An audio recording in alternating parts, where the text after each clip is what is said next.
least they're a 500 team and they're in the play-in. Stephen A. Smith on Keyshawn, J. Will, and Max. The Timberwolves signed coach Chris Finch to a multi-year extension. His T-Wolves host the Clippers in the West 7-8 play-in matchup tomorrow. The Kings won't bring back interim coach Alvin Gentry, and they are opening up a search for a new head coach. St. Peter's hired Wagner's Bashir Mason as their new men's basketball coach. He replaces Shaheen Holloway, who returned to his alma mater, Seton Hall, after leading the Peacocks to the Elite Eight last month.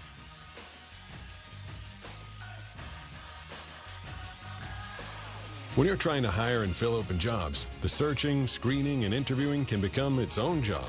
You need Indeed. Their powerful hiring platform makes it easy to attract, to interview, and hire quality people.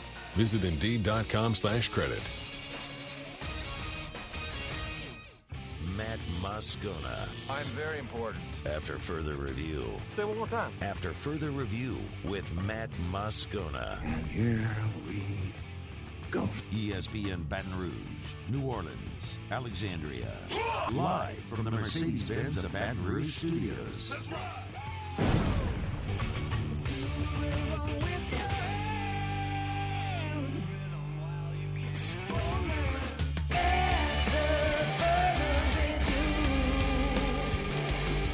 And off we go. Welcome aboard. Glad you're with us. AFR presented by Relief Windows. I'm Matt. Love you, Matt. Paul O'Neill. They're chanting Paul O'Neill's name. Used to. And Mr. Toby Topley.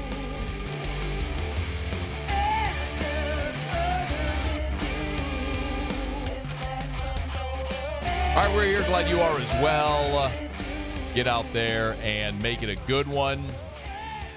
Eric Reyzelman will be with us at 5 o'clock. Big weekend for the baseball Tigers. David Dellucci in about 15 minutes. Brody Miller talking some LSU football 1 hour from right now. What a difference a week makes, man. That's why I love baseball. It's, 5 days ago, we were down on this LSU baseball team without consistent starting pitching, very bad defensive team. That's why there's a large sample size. You can just keep playing it out. You can improve as the season goes along, and things can happen like what happened this weekend. LSU sweeps Mississippi State on the road. Now you're 7-5 in the conference. You're a game behind Arkansas for first place in the West. And, oh, by the way, you're going to Fayetteville this weekend. So LSU could emerge on Saturday. It's Thursday, Friday, Saturday series as the number one team in the SEC West. Absolutely incredible. So a great win for Jay Johnson and the Tigers. We're going to have to fix the chair situation. You know what? Muse? Muse? What's up? What's up? What you got? You know how good I feel right now? Oh, how good? After a little sweep of Mississippi State. I mean, that was pitiful, wasn't it? I mean, I was 5 seconds in and the chair just I thought you meant Mississippi State's effort. But, no, that too. Yeah, the chair. That was bad. They tried hard. You'll love this one because I know what'll tickle you every time.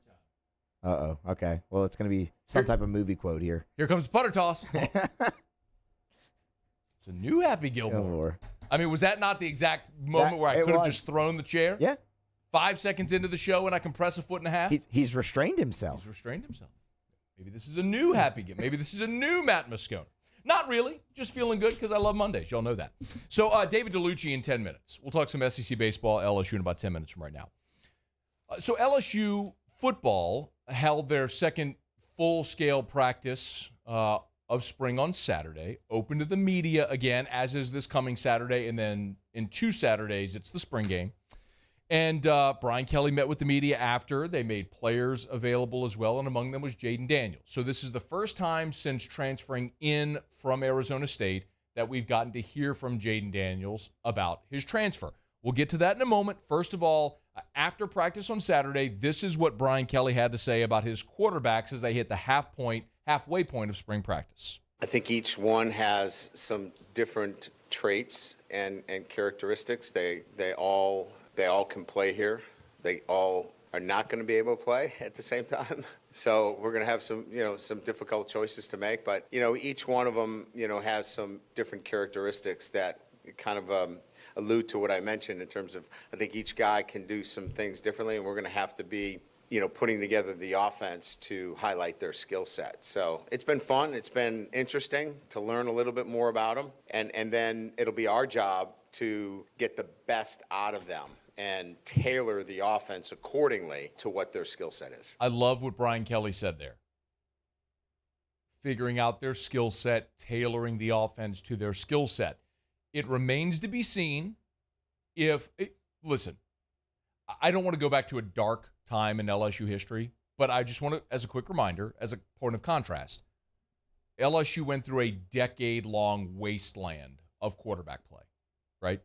And the complaints that we had over and over and over again was trying to take a round peg and fit it into a square hole, right? Over and over.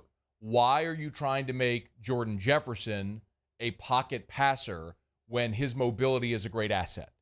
And we saw that over and over and over again during the Miles era. It's so refreshing to see competent quarterback play and productive quarterback play, and a lot of very good that we've seen over the last 5 years at that position. What remains to be seen, which we don't know yet, is specifically what do Mike Denbrock and Brian Kelly want. Now, are they just going to pick the best quarterback and then mold an offense to fit that quarterback? Or do they have an idea of what they want offensively, and then they're going to pick the quarterback who can do those things well? We've talked about that a ton. Look at all the quarterbacks that Brian Kelly had at Notre Dame, from obviously guys like Malik Zaire and Ian Book and Everett Golson, who was there and got him to a national championship game, guys that could extend plays, make plays with their feet. That's not really Miles Brennan, right? But if Brennan's the best option, do you go with him and then mold your offense to fit him? That's what remains to be seen. That's what's going to be. Look, even this year at Cincinnati where Denbrock had Desmond Ridder. Like, the one that doesn't fit is Brennan, but he's also the most experienced. Now, specifically on Jayden Daniels, he did talk about his decision and why he made the decision to transfer to LSU. Probably the best move for me and my future career. Or the goals I want to accomplish. So, those conversations with Coach Kelly and them, I show interest in them, they show interest back. Talked on the phone, just had the opportunity to come play at the highest level, help a powerhouse win another national championship so I could showcase my skills. That's probably the most intriguing thing for me. Coach Kelly is the winningest coach in Notre Dame history, so, he knows how to win. He knows how to get his team where he needs it to be, so I wanted to be a part of it. Now, that was a big hat tip to Brian Kelly as the winningest coach at Notre Dame and coming to, as he put it, a powerhouse to win a national championship. You can tell, certainly part of what Jayden Daniels wants is the opportunity to play at the highest level to showcase his skill set for scouts. You can do that in the Pac-12. We've seen Southern Cal quarterbacks, Justin Herbert at Oregon. It's not unprecedented. He could be that guy at Arizona State, but he wants to win and win at the highest level, which he was not going to have the chance to do at Arizona State, and especially with potential sanctions that could be looming there. Jayden Daniels, again, just 7 practices into his LSU spring career. Here he is on where he needs to improve. Footwork, really just building the chemistry with the guys. I came pretty late here, right before spring ball. But, for me personally, just that leadership role, footwork and, going through progressions, things like that. Just the offense that Coach Denbrock had, Cincinnati, Coach Kelly, offensive-minded head coach. Just being able to go out there, and talk to them about offense, about football, that's probably one of the best things I could have done. So learning the game in different areas, and then you heard some functional stuff there, like improving his footwork, all stuff that will come. But right now, it is a competition, and this was Jayden Daniels talking a little bit about that competition, how it's gone so far. I feel like I did good so far, coming in, learning the playbook right on the fly, kind of, in the quarterback room, we bouncing everything off of each other. It's a healthy competition. I ask Miles questions, Miles asks me questions, we bounce the stuff off of each other. Just building that relationship. Coach Joe done a great job of creating an environment where it's not you're envying the next guy. The relationships last a long time. So, come here and be able to just build with those guys and then embrace me, and I could embrace them right back. It was probably a big thing for me. That's pretty impressive there, though, to hear him say, look, it's a healthy competition. They're going to play the best guy, and everyone is sort of embracing each other. That's good to hear, and I sincerely hope that's not lip service, that these are actually guys pushing each other and wanting to do the best and wanting to play better. But it's pretty clear, though, what's been stated to each of these guys is Jayden Daniels talked about who's going to win. He had Desmond Ritter last year, a mobile guy. But, I mean, at the end of the day, they're going to play the best quarterback. If it's me, if it's Miles, Nuss, and whoever, they're going to play the best quarterback who they best fit. They best think that fits their offense, scheme. But, just a conversation, come here, we want to have explosive offense. We want to be one of the top scoring offenses in the country. In order to do that in the SEC, you got to have good quarterback play. So at the end of the day, it's not really about me, but at the end of the day, just going to play the best quarterback who fits the offensive scheme. Play the best quarterback who fits the offensive scheme. That's a little bit different from what Brian Kelly said, where it was, taking the best quarterback and fitting the offense to what they do well. That was take the best quarterback that fits their scheme. So which direction do they go? I think we'll all get to see it to some degree in the spring game a week from Saturday. One more from Jayden Daniels, who talked about basically what he's trying to do coming out here in his first spring at LSU. Be myself. You start gaining respect of others, by working hard, doing the right things. And that's probably the biggest thing for me is trying to be myself. Don't try to be anybody I'm not, who I'm not. And those guys, they can see real from fake. And at the end of the day, if I'm not myself, then they wouldn't really know who the real me is.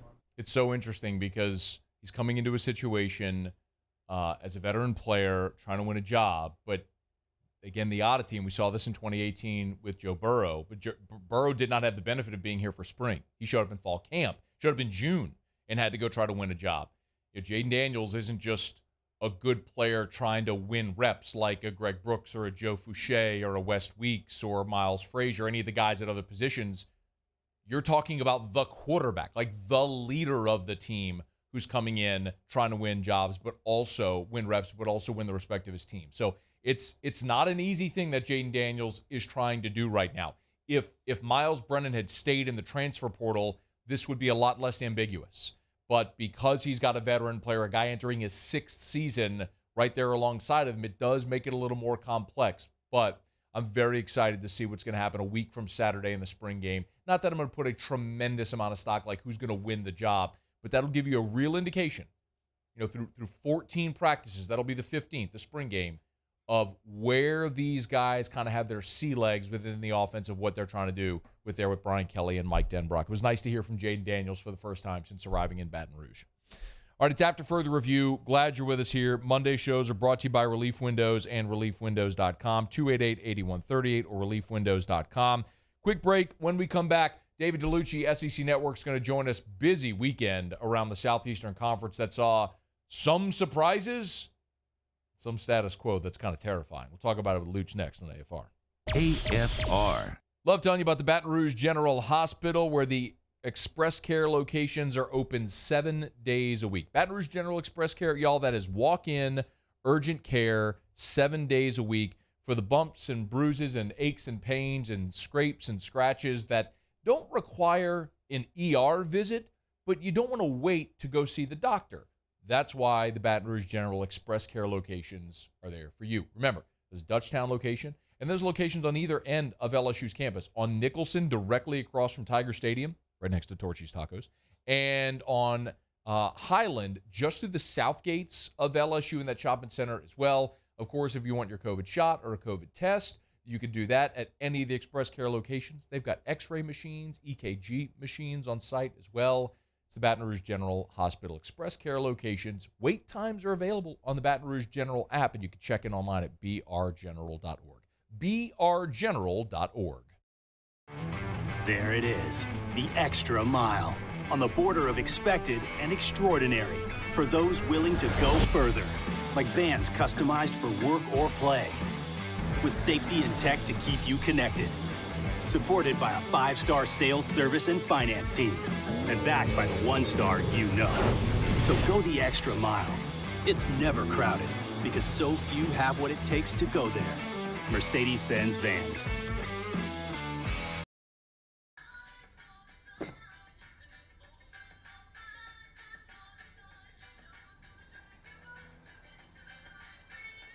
Miller Lite has more taste and only 1 more calorie than Michelob Ultra.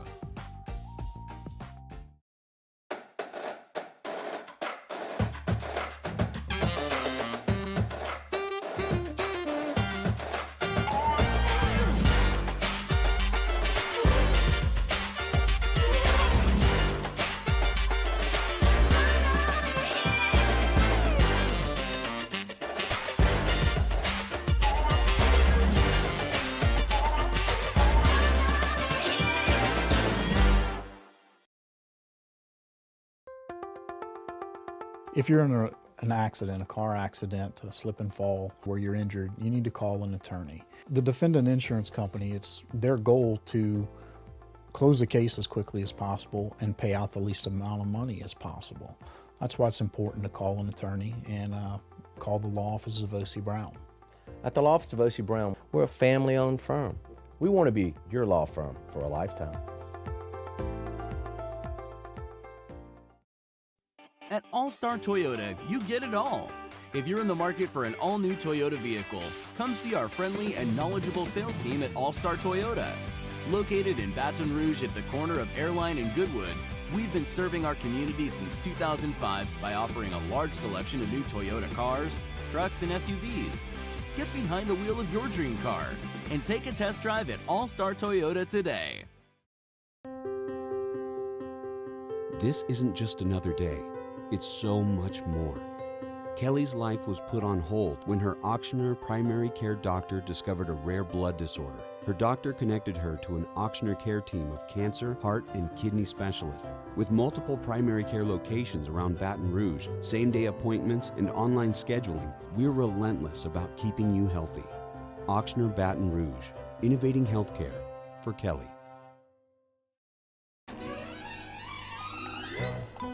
Le posso offrire un caffè? Le posso offrire un caffè? Andiamo insieme da me, non c'è.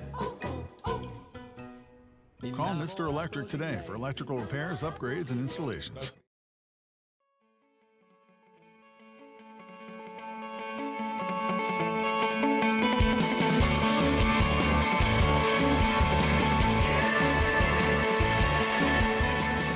After further review with Matt Moscona, presented by Relief Windows. Windows, doors, siding. Call 288-8138 or visit reliefwindows.com. ESPN Baton Rouge, New Orleans, Alexandria.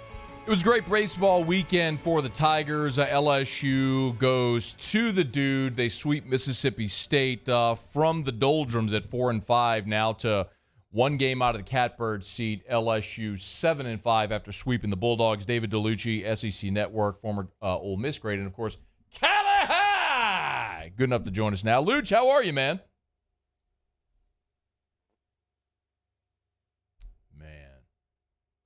Anticlimactic, given the Cali yell and everything. I will see if we can hook up with Luch. I know he was in Charlotte this weekend for SEC baseball coverage. Obviously did Rally Cap and all that good stuff. Great part of the SC Network's baseball coverage. So we'll hook up with Luch here in a second. We got Luch. Okay, go ahead. Luch, what's up, man?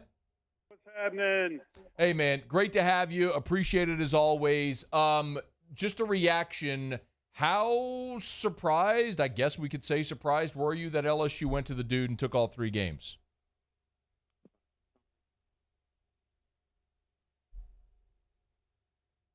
Just call him back. Hang up, call him back. It's all good. Just get him on a different cell. We're all good. It's all good. Okay, so sorry about that. We're going to hook up with Luch. I do want to ask him, obviously, about the LSU baseball weekend, but also a couple of other things. Florida went and took a series against Arkansas, and that's massively significant, obviously. Arkansas didn't lose a weekend all year last year, which is incredibly difficult to do.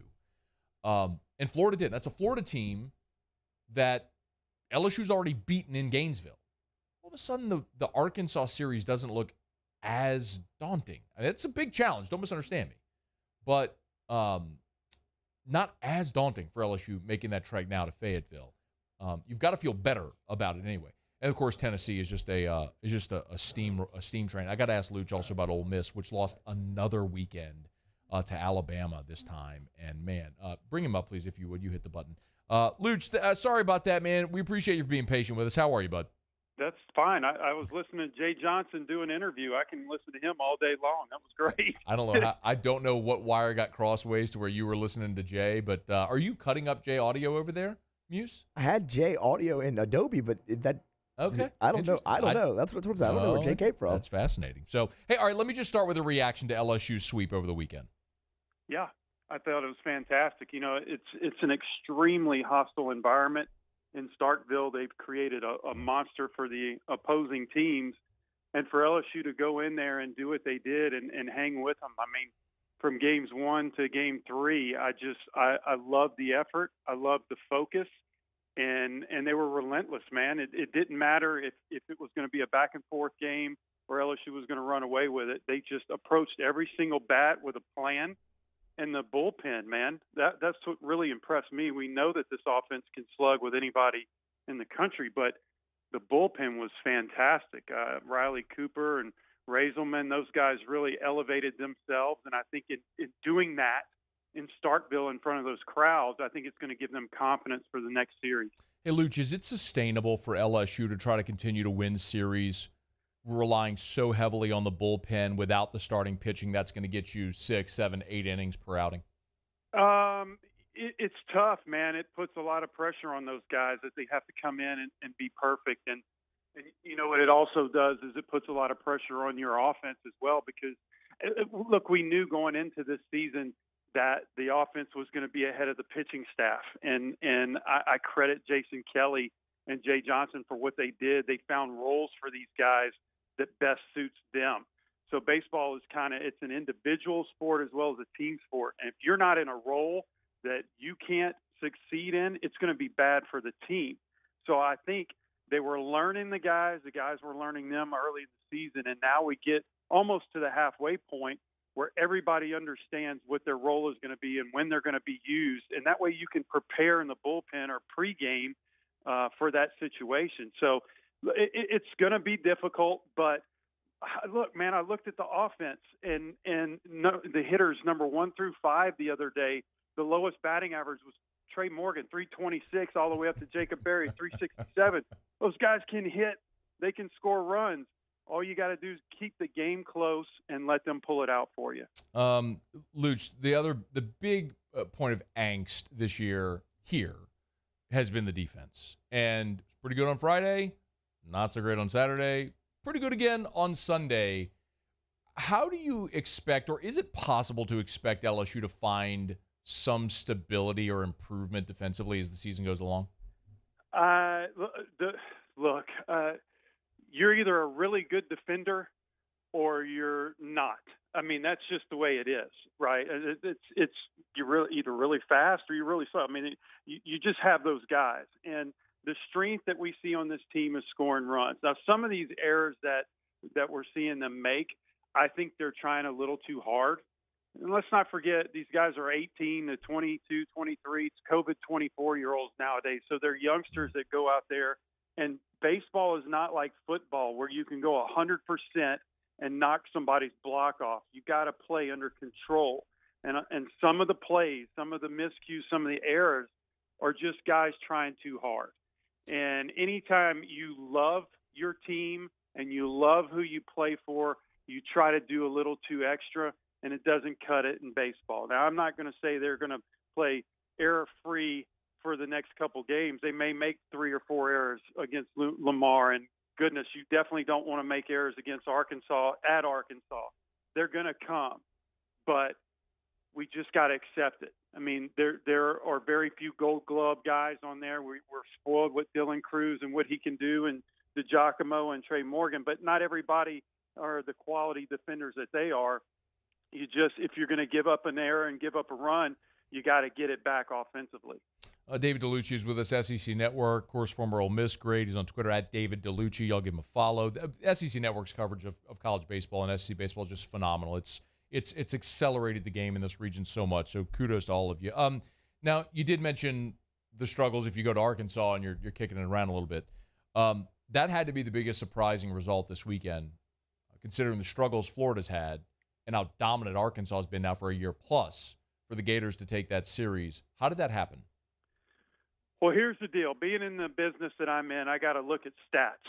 And way back in 2018, the last time Arkansas went to Florida, they took the first game and lost the second two. And you sit there and go, no way, history is not going to repeat itself. And sure enough, it did.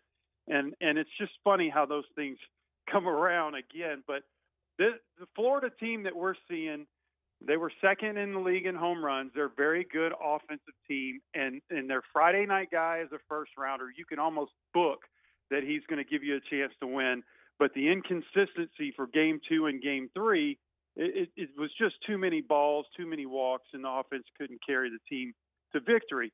All of a sudden, You get a team that comes in that everybody's saying number 2 in the nation, best in the West. You got the West-East rivalry, and then Barco goes down. He loses game 1, and you sit in here and go, Arkansas is fixing a sweep. This could get ugly. But then Florida starting pitchers and Brandon Sproat, they step it up. They throw strikes, and they look fantastic. They look like the team that was ranked, I think, preseason in number 9 or whatever. So the players are there. The talent is there. They just have been too inconsistent. Very similar to what we see at LSU and the pitching staff. But at this time of the year, like I said, guys start figuring it out. And Sully has a track record with pitchers that he can get them on track. And look, man, the East, with what Tennessee's doing, and now Florida seems to have turned things around, they're really tough.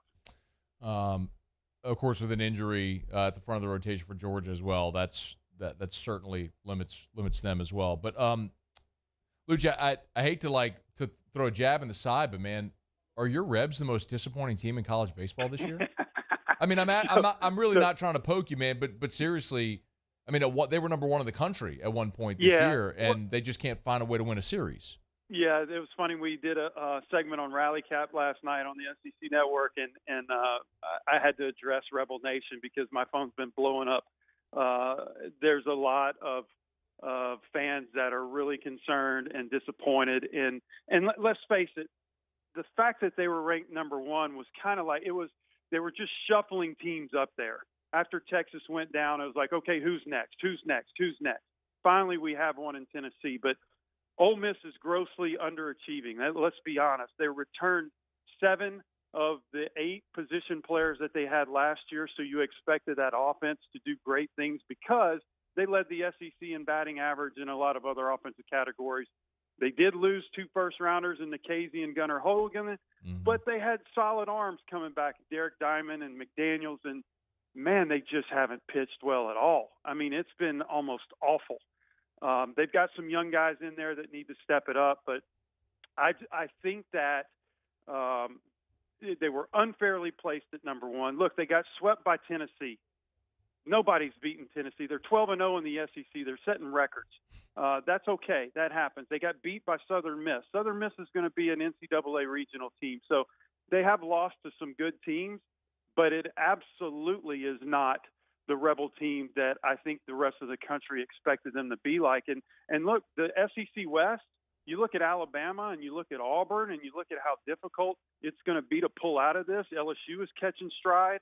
It's like, man, you lose your foothold for too long and you're never coming up for air. So they've got to figure this thing out really quick. All right, Luch, before you go, and of course LSU still has a series ahead against Ole Miss. Let me ask you about Tennessee. Look, they've been so dominant. I was watching a good bit of their game on Saturday night as well. They're down to Missouri. They get the big grand slam. They just always seem to have the hit or the pitch they need at the time. What is their Achilles heel? If you had to name one, what is the weakness? Just hope that they all get on the bus to make the trip. Corralling them to get to the bus, because I don't see one, Matt. I got to be honest with you, man. Look, you got a freshman Friday night guy who's throwing 97, whose ERA is just over 1. You got a freshman Sunday guy who's better than the other 2, and your game 2 starter's throwing 97, almost 100 pitches in.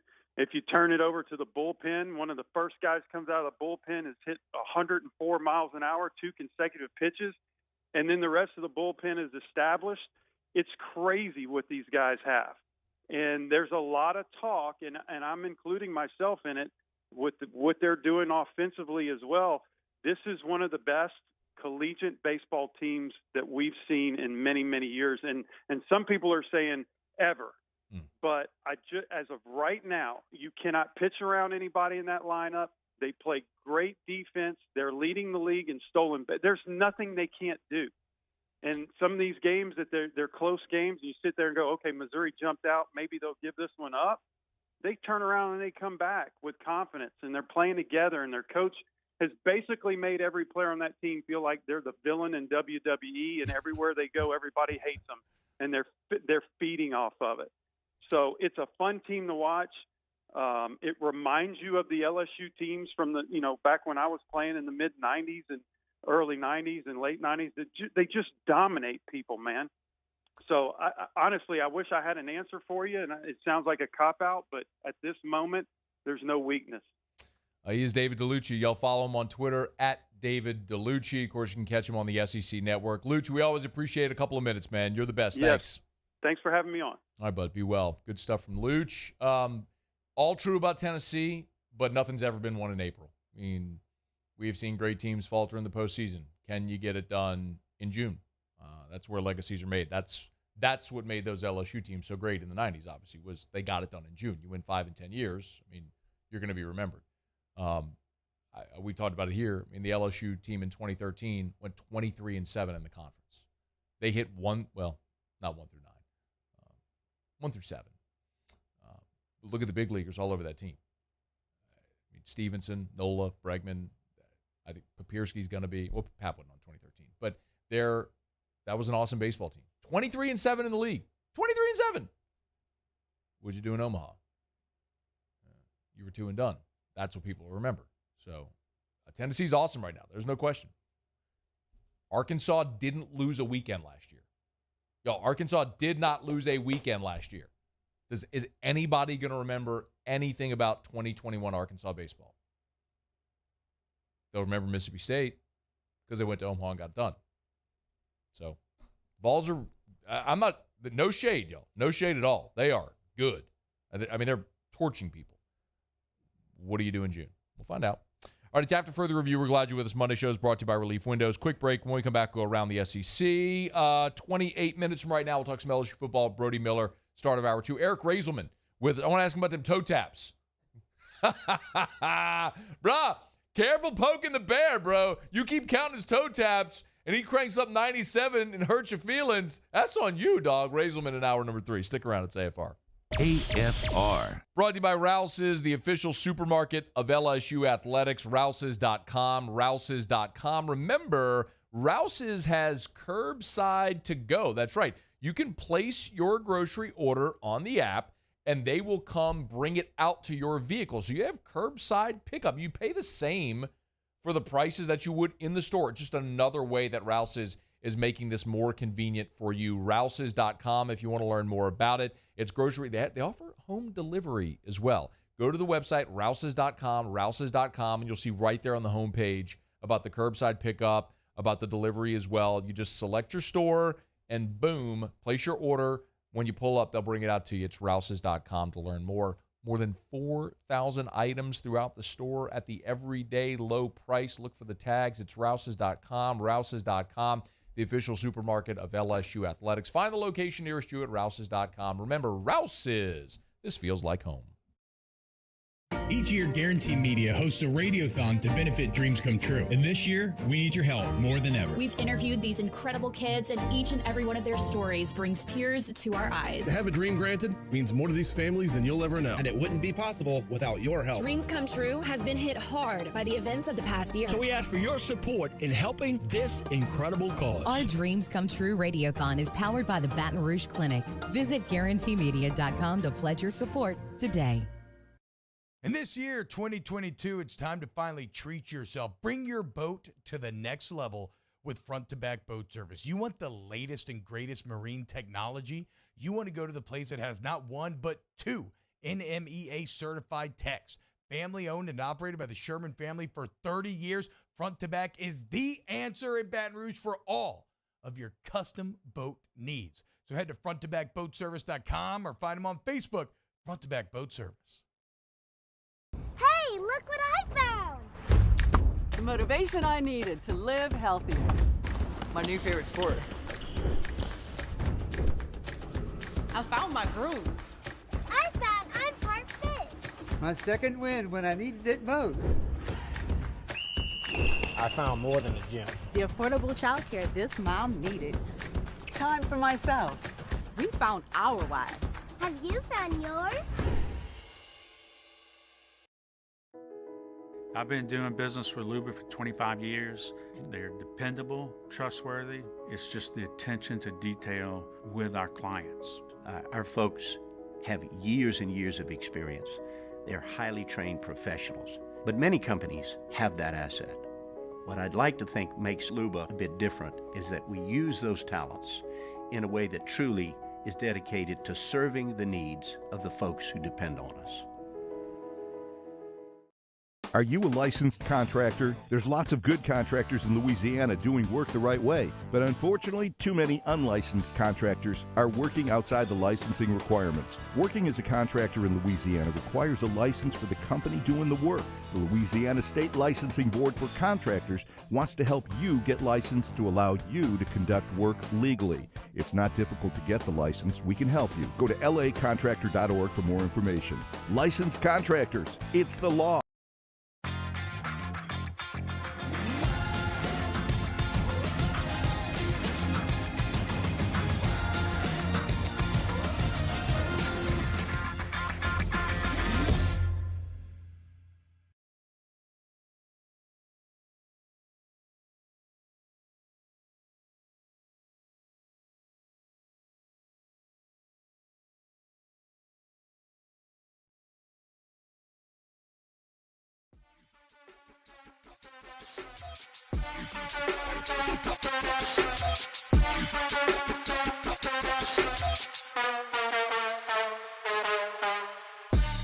After further review with Matt Moscona, presented by Relief Windows. Windows, doors, siding. Call 288-8138 or visit reliefwindows.com. ESPN Baton Rouge, New Orleans, Alexandria. A little bit of breaking news here today on this Monday edition of AFR. We've been looking at a lot of the inbound transfers for LSU basketball. We have a decision of one of the outgoing transfers, and that is Brandon Murray. Murray, present. Who has committed to Georgetown. So, of course, Murray is Murray, present. From the Baltimore area, so this puts him closer to home with Georgetown being in D.C., of course. I'm actually really good with this. Again, I think Brandon Murray is going to be a really good Murray, present. college player. He has the potential to eventually be an NBA player.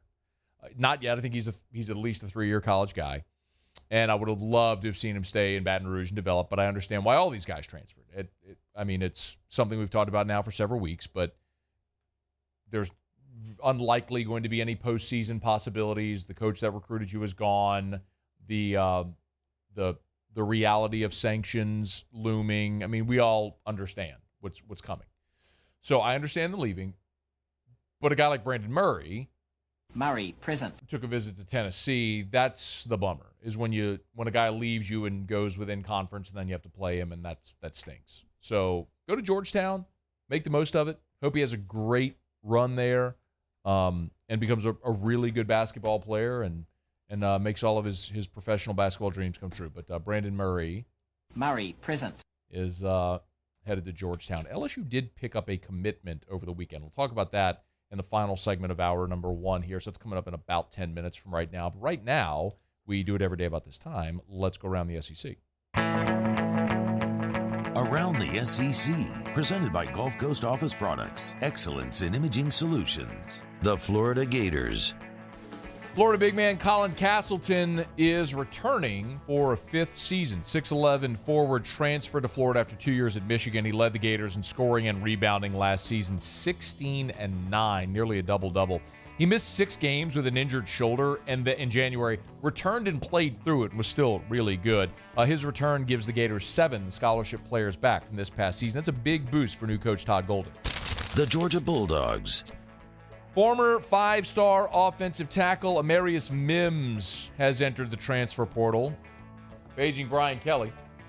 A rising sophomore offensive tackle is vying to break into the starting rotation in Athens. He was the number 3 offensive tackle, the number 8 overall player in the country in the 247 composite in 2021.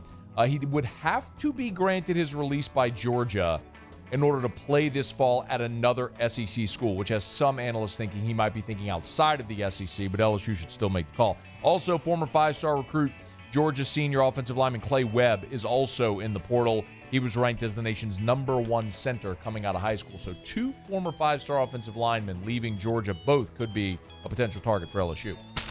The Auburn Tigers.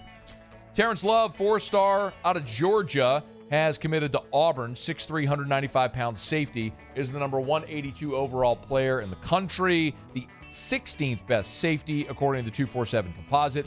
Love has compiled more than 30 offers, but ultimately chose Auburn over Florida and Tennessee.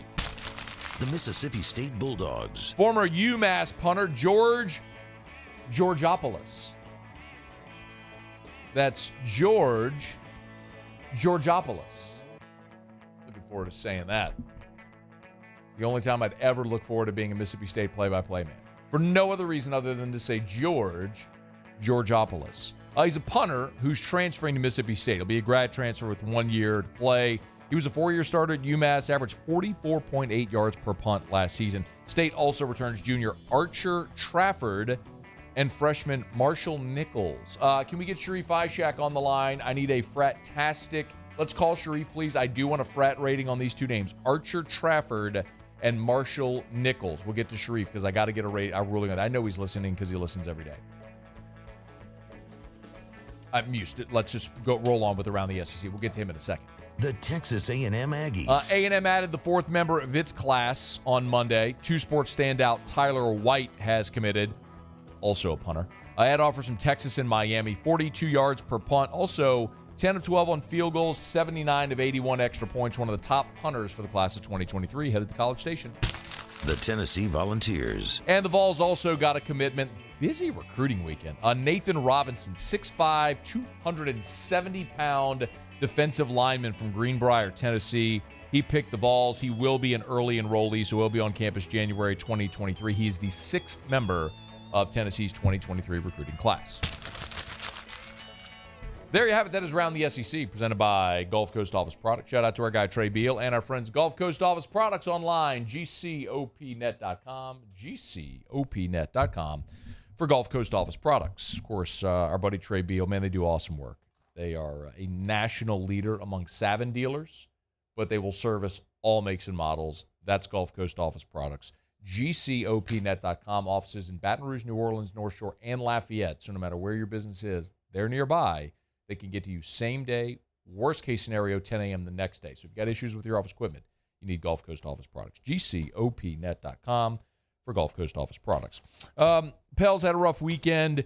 They got blown out at Memphis on Saturday. A little bit of a bummer there, but the Warriors did the Pels a huge favor, beating the Spurs on Saturday night, which means the Pels clinch home court for the play-in. So yesterday became really a worthless game. A meaningless game. It was really, it was a G League team running out there for the Pels yesterday. They sat everybody at home against the Dubs, and they lost. But it sets up really an awesome night. Wednesday at the Blender, it'll be Pels hosting the Spurs in the play-in tournament, the 9-10 game. It's really cool to have meaningful basketball being played in the postseason in New Orleans, and a great opportunity for New Orleans to play themselves in. And Willie Green did talk about the excitement that they have ahead of this play-in game on Wednesday in New Orleans. We're all excited. We're all excited about the opportunity. We're excited about the journey, probably more importantly, where we were and where we are now. And our group, we just stayed together, stayed connected, and we look forward to it. We'll start our prep work tomorrow morning, bring our guys in, have a meeting, and kind of go from there. Willie Green, Wednesday's going to be big, and also significant, of course, with you having everything decided on Saturday night. You're going to get Sunday, Monday, Tuesday to rest all of your guys. Guys who had been nicked up a little. B.I., Jonas, CJ. You get all these guys rested and ready to roll for Wednesday at home, and which should be just a freaking party in the Blender. So looking forward to that. All right, it's after further review. Let me knock out a quick break. We'll wrap up hour number one when we come back. We're brought to you by the Williamson Eye Center. 924-2020, 924-2020, or WilliamsonEye.com. I got a text message on the show text line just before the show started, and actually it might have been on my Facebook. Either way, it was from somebody. It was Glenn. Here it was. It was on Facebook. It was Glenn. He said, Matt, what's the name of the eye specialist that advertises on the show, did procedures on you and not? And I gave him the Williamson Eye Center's number, and I said, Dr. Blake is awesome. Good luck. But that happens all the time. So many people that are looking for an option to be able to see 20/20 without contacts or glasses. the Williamson Eye Center has a solution for you. 924-2020, 924-2020, or WilliamsonEYE.com. Call Dr. Blake Williamson. Give yourself the gift of sight. 924-2020 or WilliamsonEYE.com. All right, final break here of hour number one. When we come back, I mentioned Brandon Murray. Murray, present. Has picked Georgetown. Matt McMahon, LSU basketball coach, picked up a commitment from the ACC this weekend. We'll talk about it next. It's AFR. AFR. At All-Star Toyota, you get it all. If you're in the market for an all-new Toyota vehicle, come see our friendly and knowledgeable sales team at All-Star Toyota. Located in Baton Rouge at the corner of Airline and Goodwood, we've been serving our community since 2005 by offering a large selection of new Toyota cars, trucks, and SUVs. Get behind the wheel of your dream car and take a test drive at All-Star Toyota today. I've been doing business with Luba for 25 years. They're dependable, trustworthy. It's just the attention to detail with our clients. Our folks have years and years of experience. They're highly trained professionals. But many companies have that asset. What I'd like to think makes Luba a bit different is that we use those talents in a way that truly is dedicated to serving the needs of the folks who depend on us. Gulf Coast Office Products is a nationally recognized Savin office equipment dealer based right here in Louisiana. Over 100 employees strong, Gulf Coast has the boots on the ground to support all vertical markets from education, engineering, legal, and finance. With the latest in office technology from desktop to production segment units, Gulf Coast and Savin have the perfect fit for you. Call 225-756-2644. That's 756-2644 for Gulf Coast Office Products.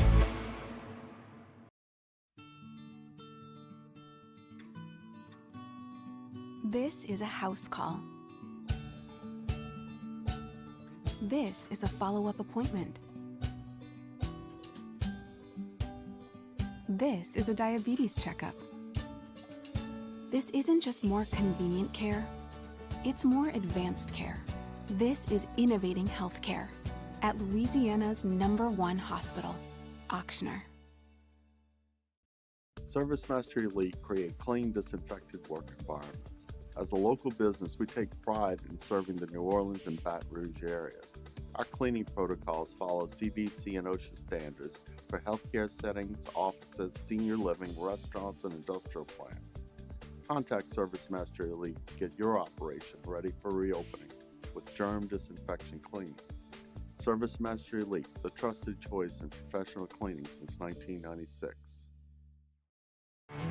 There it is, the extra mile, on the border of expected and extraordinary for those willing to go further, like vans customized for work or play, with safety and tech to keep you connected, supported by a 5-star sales, service, and finance team, and backed by the 1-star you know. So go the extra mile. It's never crowded, because so few have what it takes to go there. Mercedes-Benz Vans.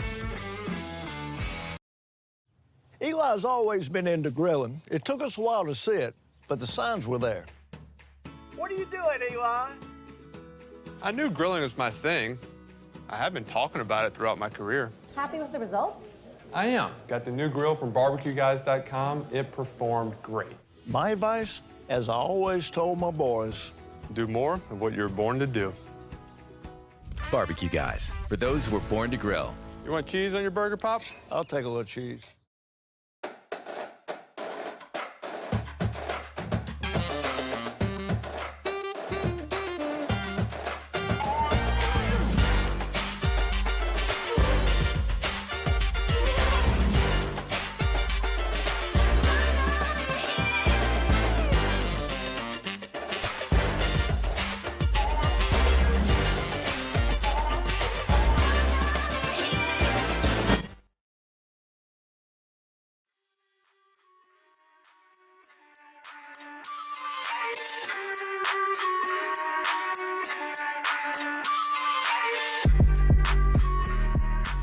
After further review with Matt Moscona, presented by Relief Windows. Windows, doors, siding. Call 288-8138 or visit reliefwindows.com. ESPN Baton Rouge, New Orleans, Alexandria.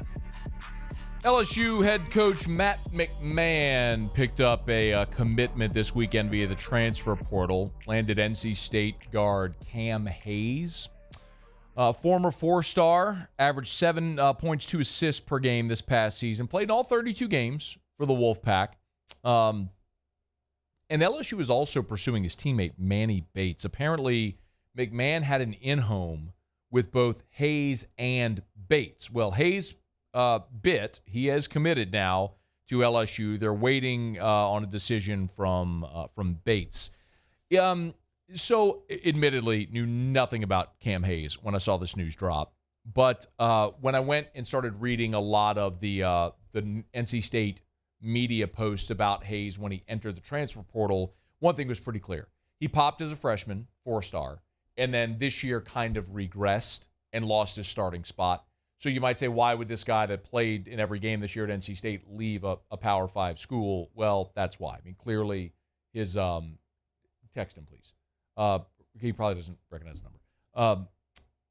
Why would he leave a Power 5 school if he was playing every game? Which is pretty clear. I mean, he had lost his starting spot, and his minutes had dropped. And that reflects when you go look at it. From his freshman year, played nearly 24 minutes a game. This year played 20 minutes a game. And all of his stats clearly had been dropping. He went from field goal percentage he went from 38% from the field to 33. 3-point percentage went from 36 to 25. Rebounds about the same. Assists dropped by 1 per game. Scoring dropped by about a point a game from nearly 8 points a game to 7 points a game. It was just pretty obvious. You had a guy that became a little turnover prone, didn't really shoot it as well as he had. And then some of the NC State convo was, he kind of smiled when he turned the ball over, kind of became a little disengaged, disinterested. Sometimes, look, I don't know anything about it. I'm just relaying a lot of the conversation from the NC State side of things I was able to dig. But sometimes a clean slate is a good thing. Like, he lost his opportunity at NC State and has a clean slate here with a new coach and an opportunity to stay in Power 5 basketball and come be a guy immediately because LSU needs it. I mean, remember, they're replacing their entire roster. So when you look at how it's shaping up right now, of course, LSU lost all of their scholarship players from a year ago, all 13 scholarship players. As of now, Matt McMahon has gotten transfers in Kendall Coleman from Northwestern State, Justice Hill and Trey Hannibal, each from Murray State, who played for McMahon at Murray State. And now Cam Hayes from NC State, and you had Cornelius Williams, the big center, 3-star center prospect. So they've got 5 right now. A long way to go. I mean, you still have 8 more scholarships that you have to fill, provided you're going to have all 13 this year. We'll see if the NCAA has anything to say about that, but you've got 5 scholarship players on your roster right now. So still a long way to go to build up this roster back, which it was literally completely decimated. I mean, every scholarship player was gone. But you have another former 4-star, 6'3", 180, a guy that's been a starter in the Power 5 in a great basketball conference in the ACC. So, a guy that gets to stay in the Power 5 and probably be right there alongside Justice Hill as very likely your starting guards. So congrats to Matt McMahon landing Cam Hayes there from NC State, who will join the LSU basketball program, but still plenty of work to do. All right, it's After Further Review. We're brought to you by the Aesthetic Medicine and Anti-Aging Clinics of Louisiana. Bluebonnet in Baton Rouge, Ambassador Caffrey in Lafayette, and online at theantiagingclinics.com. No lie, y'all. I gained some weight during football season, and last week started up on Ideal Protein again. Did all the measurements, doing the whole deal again. Need to cut down. I have this cycle that goes every year, usually throughout the spring and the summer. Lose weight to look as good as I can, consider I'm a sloth, for beach and pool season. And then football season comes, I usually gain it all back. So back on Ideal Protein, excited about it, excited to share my progress. If you're looking for that weight loss solution, check it out at the Aesthetic Medicine and Anti-Aging Clinics of Louisiana, theantiagingclinics.com. All right, Brody Miller. Let's talk some LSU football next. AFR. Love telling you about GMFS Mortgage. GMFSmortgage.com. Changing lives since 1999. Home buy, refi, construction loans, they do it all. And most importantly, y'all, right now, I understand we're all living in the world economy that we are right now, and especially in this country post-COVID or during COVID, where inflation is up, cost of goods is up. I mean, and our income hasn't changed by and large. So how do you afford things? How do you find a way to pinch pennies? How do you find a way to save money? Refinancing your mortgage could be the most important thing you do. Take advantage of these historically low interest rates. A refinance of your mortgage could save you money on your monthly mortgage payment. You could skip a payment or two depending on how they schedule closing. You could shorten the life of your mortgage. Give yourself a raise. GMFSmortgage.com since 1999. Bayou Ford has 0% for 60 months on new Ford F-150s, plus $500 bonus cash. We have new 2022 F-150s on our lot now. And all new Bayou Ford vehicles come with a 1 million mile powertrain warranty. The crew at Bayou Ford is going to do right by you.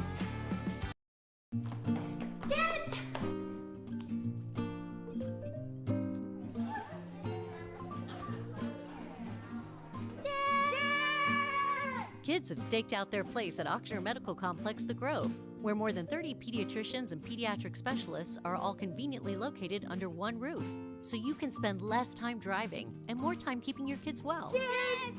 It's no wonder kids call dibs at The Grove. Ochsner Health Center for Children. And this year, 2022, it's time to finally treat yourself. Bring your boat to the next level with front-to-back boat service. You want the latest and greatest marine technology? You want to go to the place that has not one, but two NMEA certified techs.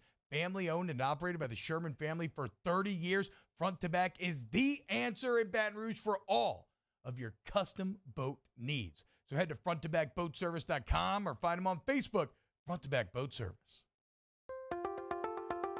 If you're in an accident, a car accident, a slip and fall where you're injured, you need to call an attorney. The defendant insurance company, it's their goal to close the case as quickly as possible and pay out the least amount of money as possible.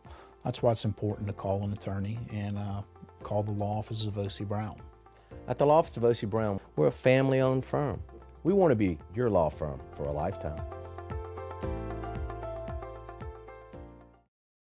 At All-Star Toyota, you get it all. If you're in the market for an all-new Toyota vehicle, come see our friendly and knowledgeable sales team at All-Star Toyota. Located in Baton Rouge at the corner of Airline and Goodwood, we've been serving our community since 2005 by offering a large selection of new Toyota cars, trucks, and SUVs. Get behind the wheel of your dream car and take a test drive at All-Star Toyota today. Hey, look what I found! The motivation I needed to live healthier. My new favorite sport. I found my groove. I found I'm part fish. My second win when I needed it most. I found more than a gym. The affordable childcare this mom needed. Time for myself. We found our why. Have you found yours?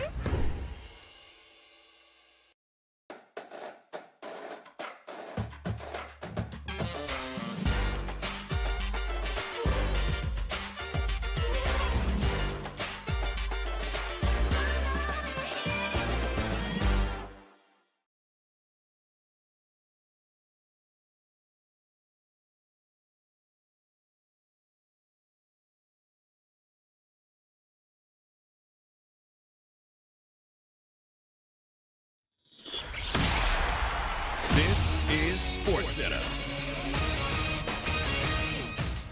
I'm Christine Lisi. The Lakers fired coach Frank Vogel one day after one of the most disappointing seasons in NBA history officially came to an end. LA fell well short of championship expectations when 33-49 missed the play-in tournament. Earlier today, LeBron James discussed this season with reporters, said the injuries they dealt with were frustrating. He played in only 56 games, but he would not call this season a failure, said they worked every day, just couldn't get it done. ESPN's Tim Legler sees things differently. I don't know how he could possibly come to that conclusion because you look at their record, that's obvious. There wasn't a lot of winning going on. This was not something that was a major success, pairing three-star players together.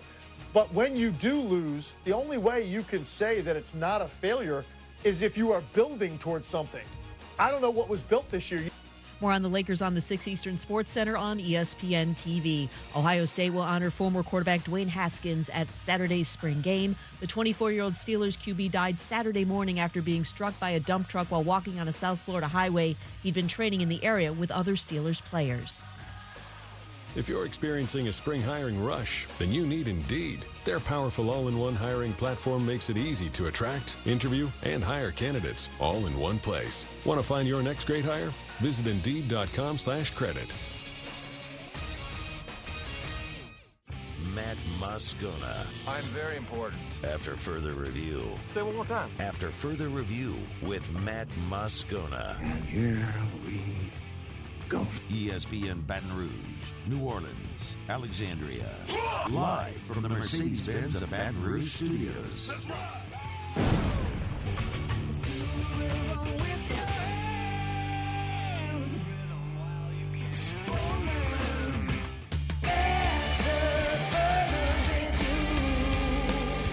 Hour 2, off we go. Welcome aboard. Glad you're with us. AFR presented by Relief Windows. I'm Matt. I am sweating. Paul O'Neill. They're chanting Paul O'Neill's name. Muse Hoop.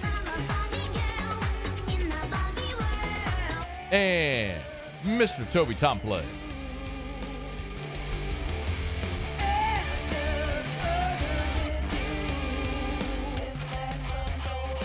All right, we're here. Glad you are as well. Get out there, make it a good one. A baseball Tigers sweep Mississippi State.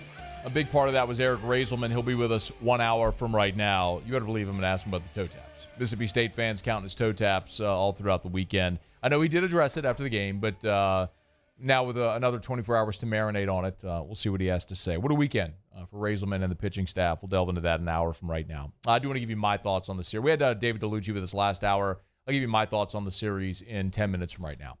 But right now, let's chat with Brody Miller from The Athletic. LSU held its second scrimmage of spring. Media got to watch the entire thing again. Brody was there. He's good enough to join us now. How are you, man? I'm doing all right. How are you guys? Doing very well. We appreciate the time as always. So I did read your recap of the spring scrimmage. So I want to go through some of the bullet points that you mentioned. First and foremost, let's start with Will Campbell at left tackle. How significant, how much should we read into that now at the midway point of spring practice? Yeah, I think to some extent, I think it's fair to read into it a decent bit just because the same person that has kind of been prefacing everything the last 3 weeks with guys like, hey, we're trying different combinations, nothing means anything. The same guy saying, hey, Will Campbell, hey, he's a freshman, he looks really good, but I'm not saying he's going to start. The same guy that had been saying all that, suddenly right when they get to the point where he says, hey, we're starting to kind of really figure out, rotations and stuff, where the second half of spring, Brian Kelly, he comes out and says, hey, the offensive line's getting better, and it happened once we put Will Campbell at left tackle, and he's not afraid to go out there raving about him right now. And you're finally, for the first time, really all spring, seeing the same combinations, seeing the same, 3 or 4 guys on the starting 5 on the first team O-line in a scrimmage. And, yeah, it doesn't mean too much for the other guys, but I think it really does mean something that Will Campbell, they seem to be putting a lot of stock in there. And, you talk to people around the program, and it's been a kind of consistent thing that people are saying, hey, Will Campbell's been as impressive as any lineman period this spring. So I don't think it's just, hey, this guy's impressive for a freshman. I think they really think he's ready to be a starting tackle.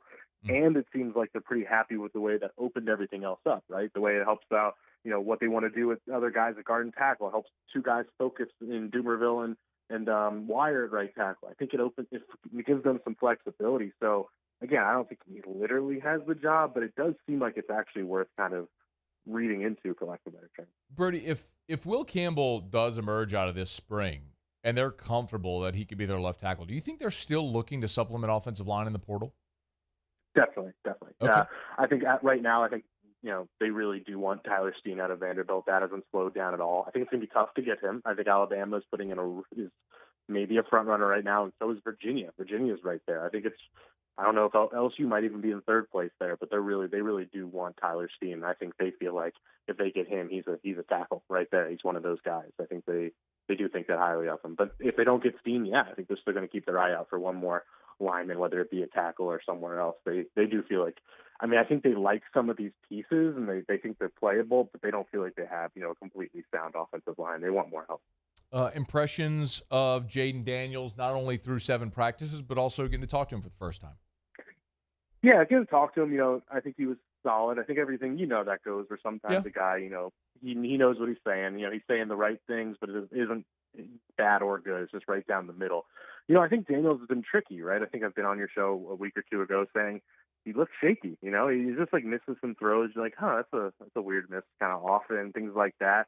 But then I've heard that, and we didn't get to see all this, but I heard last week he had 2 of the best practices of anybody last week. So I do think that he's starting to get some momentum there, get some comfort.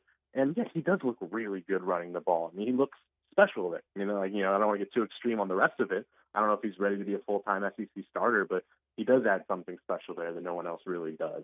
And it's going to be tricky. I think the big takeaway I've had from everyone I've talked to the last week or two is this is more than just a 2-man race. I think this is a 3-man race with Daniels, Brennan, and Garrett Nussmeier. But I do think Daniels is at least his stock is going up. He's on Twitter at Brody A. Miller. He's at The Athletic. Read his stuff there. I want to flip it over to the defensive side of the ball. Maybe the most significant news is Jarek Bernard-Converse has a fracture in his foot. So it sounds positive, right? Like he'll be back for the start of fall. But in the meantime, who takes those reps as the number 1 corner with Jarek Bernard-Converse out? Yeah, like you said, I think in the big grand scheme, they're not too worried about Bernard-Converse himself. And to your point, I think what's worrisome is all of a sudden you look at practice and you see if he's out, the first-team corners, outside corners, are suddenly Mekhi Garner as expected, and Demarius McGee, the rising sophomore who I don't think his stock's that high yet, or Rodarius Jones is next up, or they're trying Jordan Tolles there, and I think that's where you're like, oh, it isn't as much about his injury as much as you actually can see and notice how thin that depth is there. So one, I think there's been several recruiting sites have done a good job, and they've predicted LSU's a front runner right now for Ohio State transfer Sevyn Banks, and I've heard the same. I think that is and Brian Kelly even kind of tipped his hand Saturday saying, corner, we might need to look in the portal. And I do think he was, tipping his hand on Banks. The tricky thing with even Banks, though, Banks is totally good enough to play. Yeah, he's a very reliable Ohio State corner from, talking to people around there. He's good enough to see the field. He was trustworthy, but he has major injury problems. He has major hip things that are a real concern. You don't know how healthy he's going to be. He has knee problems. So I think, it's worth bringing in someone like Banks because it's kind of, I think I remember saying with you, like there's a buy low element with someone like Daniels. I think it's similar with someone like Banks where taking the risk on his health, and now he's adding depth. So I think you have to look at Banks. The other really interesting piece is Greg Brooks, the nickel, obviously from Arkansas, told us that he's spending the second half of spring at outside corner. And I think that was always the plan, was to let him try both spots just to add versatility. It's like, hey, you're clearly the starting nickel, but I think it's smart because the things we're talking about. It's like if Bernard-Converse is out, I think Sage Ryan's a better backup at nickel than Demarius McGee is at the outside corner spot. So it makes sense that if they need to, they can make Brooks at outside corner and let Sage Ryan go. So I think they have some options, but yeah, they have depth problems at corner for sure. You know what, the Birdie, this is all sort of validated, right? It sounds like the spots where they're going to be thin are corner and linebacker, but they should be really good on the defensive line and at safety. I'm trying to temper expectations, but it seems like where they have numbers and really good options there. Has that borne out so far halfway through spring? No, I think that's pretty much dead on. Safeties look really good, and Major Burns is even out there right now. D-line should be one of the better D-lines in the country. I think that is accurate. I think linebackers should be stable. I don't know if I'm confident like in any one spot, but I do think they've done a good job bolstering it where Greg Pence had some really good moments. Mike Jones just looks like a clear starter and one of the guys they really just trust, character, all that stuff combined.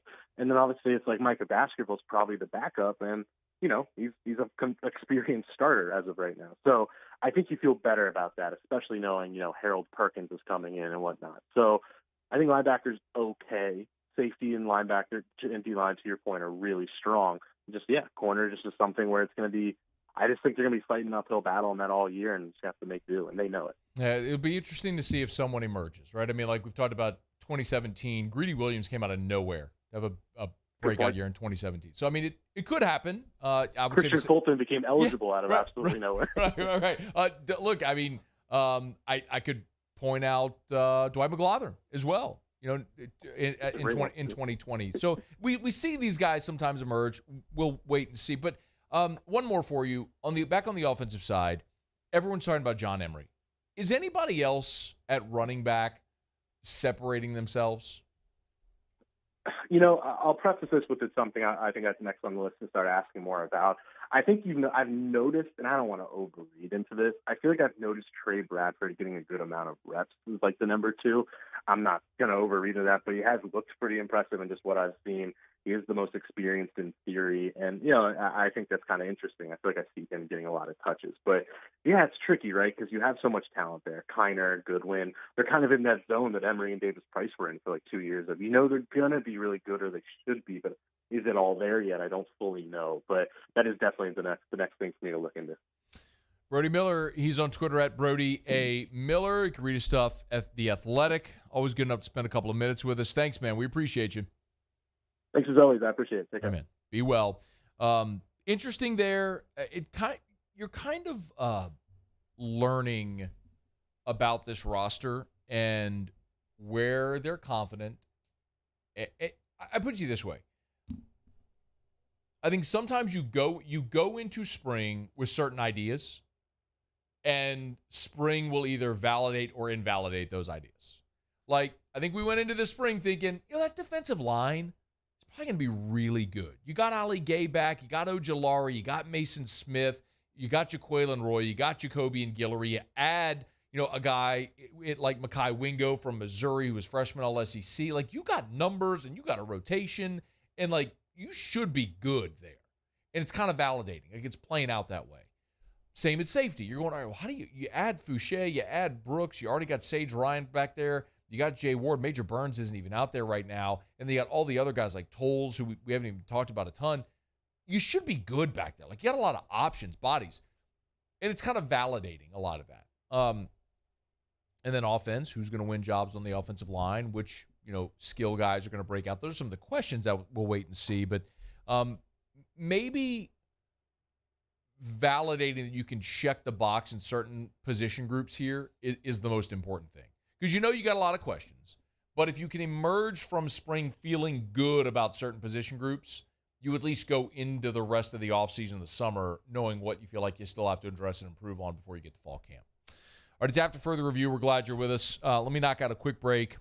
When we come back, I do want to get you my thoughts on the LSU baseball sweep of Mississippi State. We had David Dellucci with us in hour number 1. If you want to go back, we talked to Dellucci not only about LSU State, but about the whole weekend in the conference. You can check that out on demand at 1045ESPN.com, either on the Watch 1045 ESPN YouTube channel or at 1045ESPN.com or however you get your podcast. All right, it's After Further Review. We'll also talk some Saints in about 15 minutes. Draft smoke screen, potentially. We'll delve into it. It's AFR. AFR. Remember, Monday's a great night to get by Pluckers, Nicholson or Bluebonnet, dine-in, carry-out, or delivery, but you got to dine in on Monday to take advantage of all-you-can-eat wings. That's right. Tonight and every Monday, pay one low price, eat as many wings as you want all night long. Major League Baseball season has started. The NBA playoffs are upon us. College baseball is in full swing. Every game you want to watch anywhere, you can watch at Pluckers. No matter your favorite team or where they're playing or on what network, you can watch every single Major League Baseball game all season long at Pluckers. And Monday's a great opportunity to get by because Monday's all-you-can-eat wings. Try the new flavors like the Bliss and Vinegar wing sauce. It's a blend of strawberries, coconut, and red serrano peppers. Check it out. They've also got the Magic Chicken Appetizer, boneless chicken thighs with special extra crunchy batter. Trust me, it's awesome. I had it a couple weeks ago when I was there. Check it out at Pluckers. Nicholson or Bluebonnet, dine-in, carry-out, delivery. Remember, at Pluckers, if you don't like our wings, we'll give you the bird. Gulf Coast Bank and Trust is giving our customers the power to bank anywhere, anytime during this challenging event. And we're right there with you. Our mobile banking app is a smart way to manage your money and time. Gulf Coast Bank and Trust, the bank that cares about you. There it is, the extra mile, on the border of expected and extraordinary, for those willing to go further, like vans customized for work or play, with safety and tech to keep you connected. supported by a 5-star sales, service, and finance team, and backed by the 1-star you know. So go the extra mile. It's never crowded because so few have what it takes to go there. Mercedes-Benz Vans.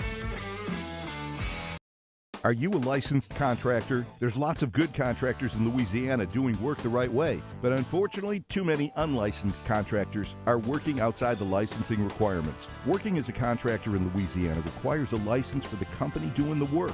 The Louisiana State Licensing Board for Contractors wants to help you get licensed to allow you to conduct work legally. It's not difficult to get the license. We can help you. Go to lacontractor.org for more information.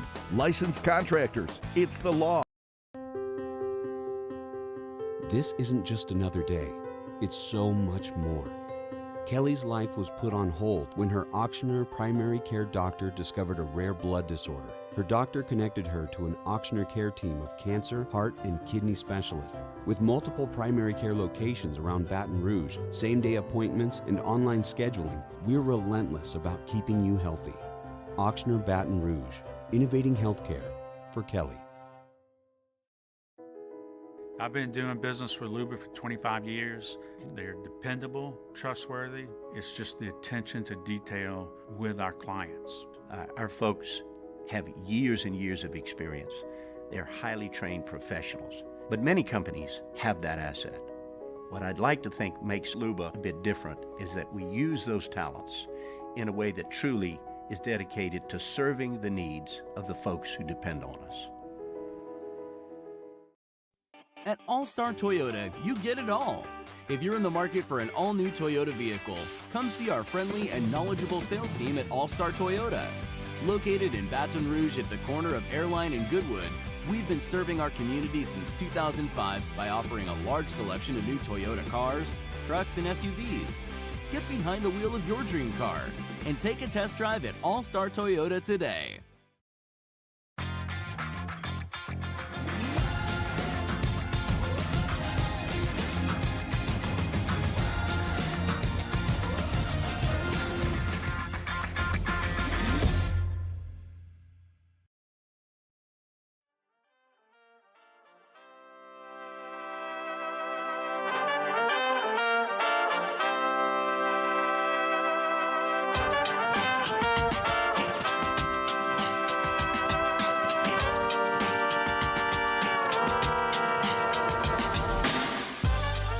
After further review with Matt Moscona, presented by Relief Windows. Windows, doors, siding. Call 288-8138 or visit reliefwindows.com. ESPN Baton Rouge, New Orleans, Alexandria. All right, Jay Johnson gave an update on Gavin Dugas. We'll get to that here in just a quick second. But we do have Sharif. So our dear friend, Sharif Ishak, is good enough to join us. Actually, Sharif rarely provides value of any kind whatsoever as it pertains to sports, but he has one honey hole, and that is that he is the gatekeeper of all things frat-tastic, especially names. So, Sharif, thank you for the time. How are you? I'm better than you, as always. That's probably not true. It's impossible to be better than me, especially when you're as bad as you are at everything that you are. But let's get into this, and thank you for joining us, though. I know your time is not very important at all, so... but I'm just exchanging pleasantries. So I'm sure you haven't heard of this, but Mississippi State has gotten a transfer punter from UMass. His name is George Georgopoulos. Good Greek name there. But that's not the issue at hand or where I need your judgment. George Georgopoulos is joining a punting room that includes junior Archer Trafford and redshirt freshman Marshall Nichols. So I need a ruling on you on how frat-tastic the names Archer Trafford and Marshall Nichols are. Let's start with Archer Trafford. I give Archer a nice mid-major to me. I call it mid-major. Wow. You've got to give me something a little more unique. You know, it's mid-major. I mean, me and Musso talked about this a few weeks ago. He gave me a name. I called it a mid-major frat name. Okay. So, yeah, Archer's mid-major to me. And so I would assume then you probably think the same about Marshall Nichols. I guess I was just thinking first and last name qualified for both of these. I've gotten a little tougher on the names. I can't just give away like 5-star names every time now. I mean, Marshall's going to be like a St. Peter's, you know. Oh, okay. Low down there, man. But it can make a run. Even Marshall Nichols, huh? Even with the last name is Nichols. Okay. I want you to just go take a look at a name on this weekend's series against Arkansas. There's a name on there, Okay. a pitcher. I brought him up last year. It's one of the best names I've heard. Well, I need to go look at the Arkansas roster, but really what I'm most looking forward to is our annual visit when LSU plays Alabama in baseball, and we go through the Alabama roster. Because Bama, and look, Ole Miss is generally, knocking on the door as well, but Bama is really the sweet spot for these frat-tastic baseball names. So, yes, every year. The best one I've seen so far, Matt, and I think I tweeted it at you, was Baylor's Hambleton. He had a Hambleton. That was great. Hambleton. Yeah, Hambleton. Hambleton is the first name. Yeah. See that right there to me is when you hit 5 stars. It's just the uniqueness. Uniqueness. Have you heard the name Hambleton before? No, I can't say that I have, quite honestly. Until now that you've mentioned Hambleton, H-A-M-B. Let's see. I'm looking at the.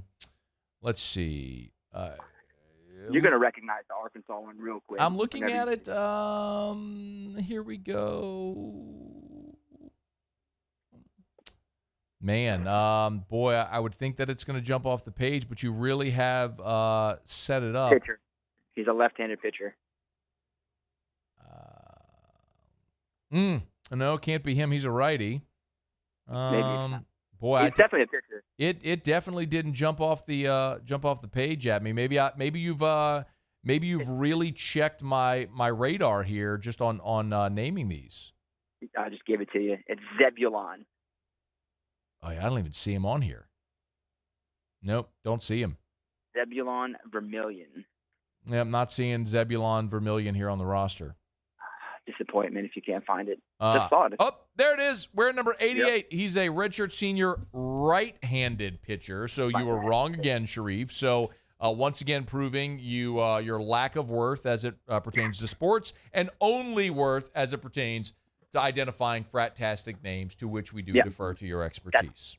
Right. That's a 5-star right there. Okay, he's on the 5-star. Good to know. All right. Well, we'll look forward to talking to you again for your annual visit when LSU plays Bama in baseball. Thank you, Sharif.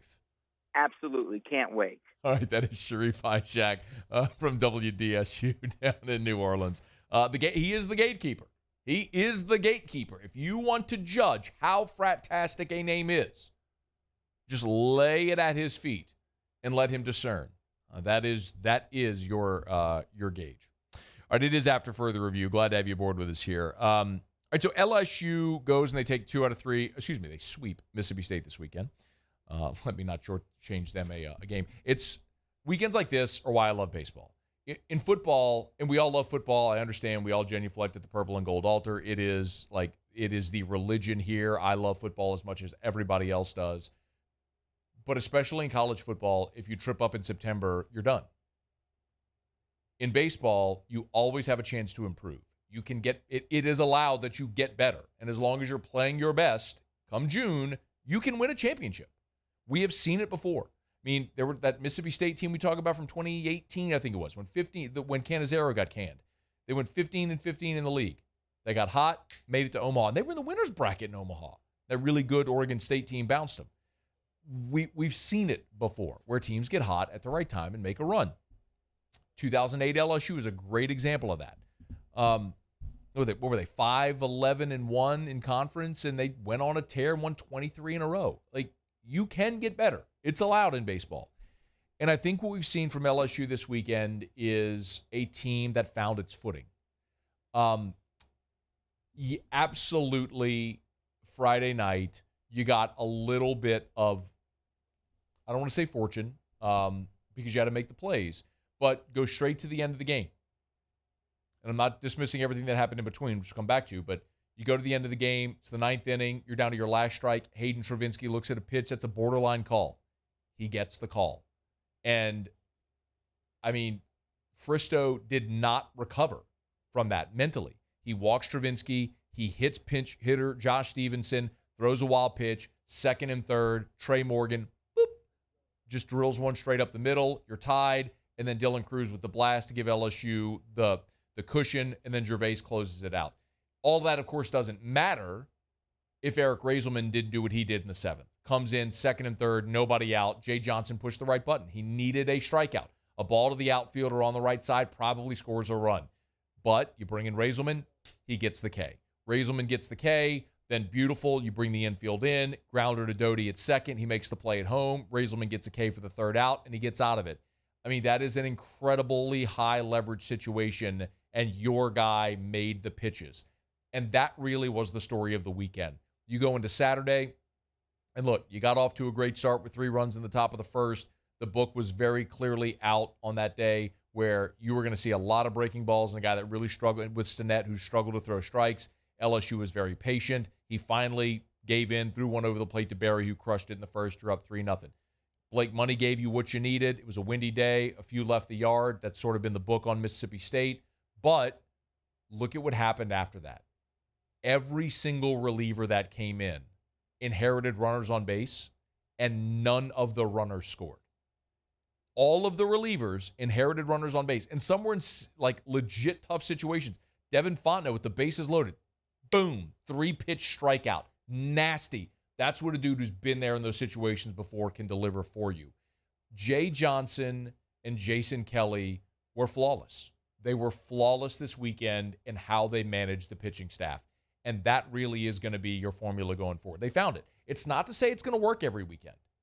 Because if one guy gives in, then you drop the ball.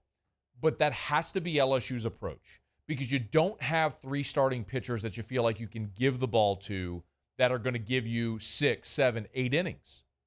That's just not this team.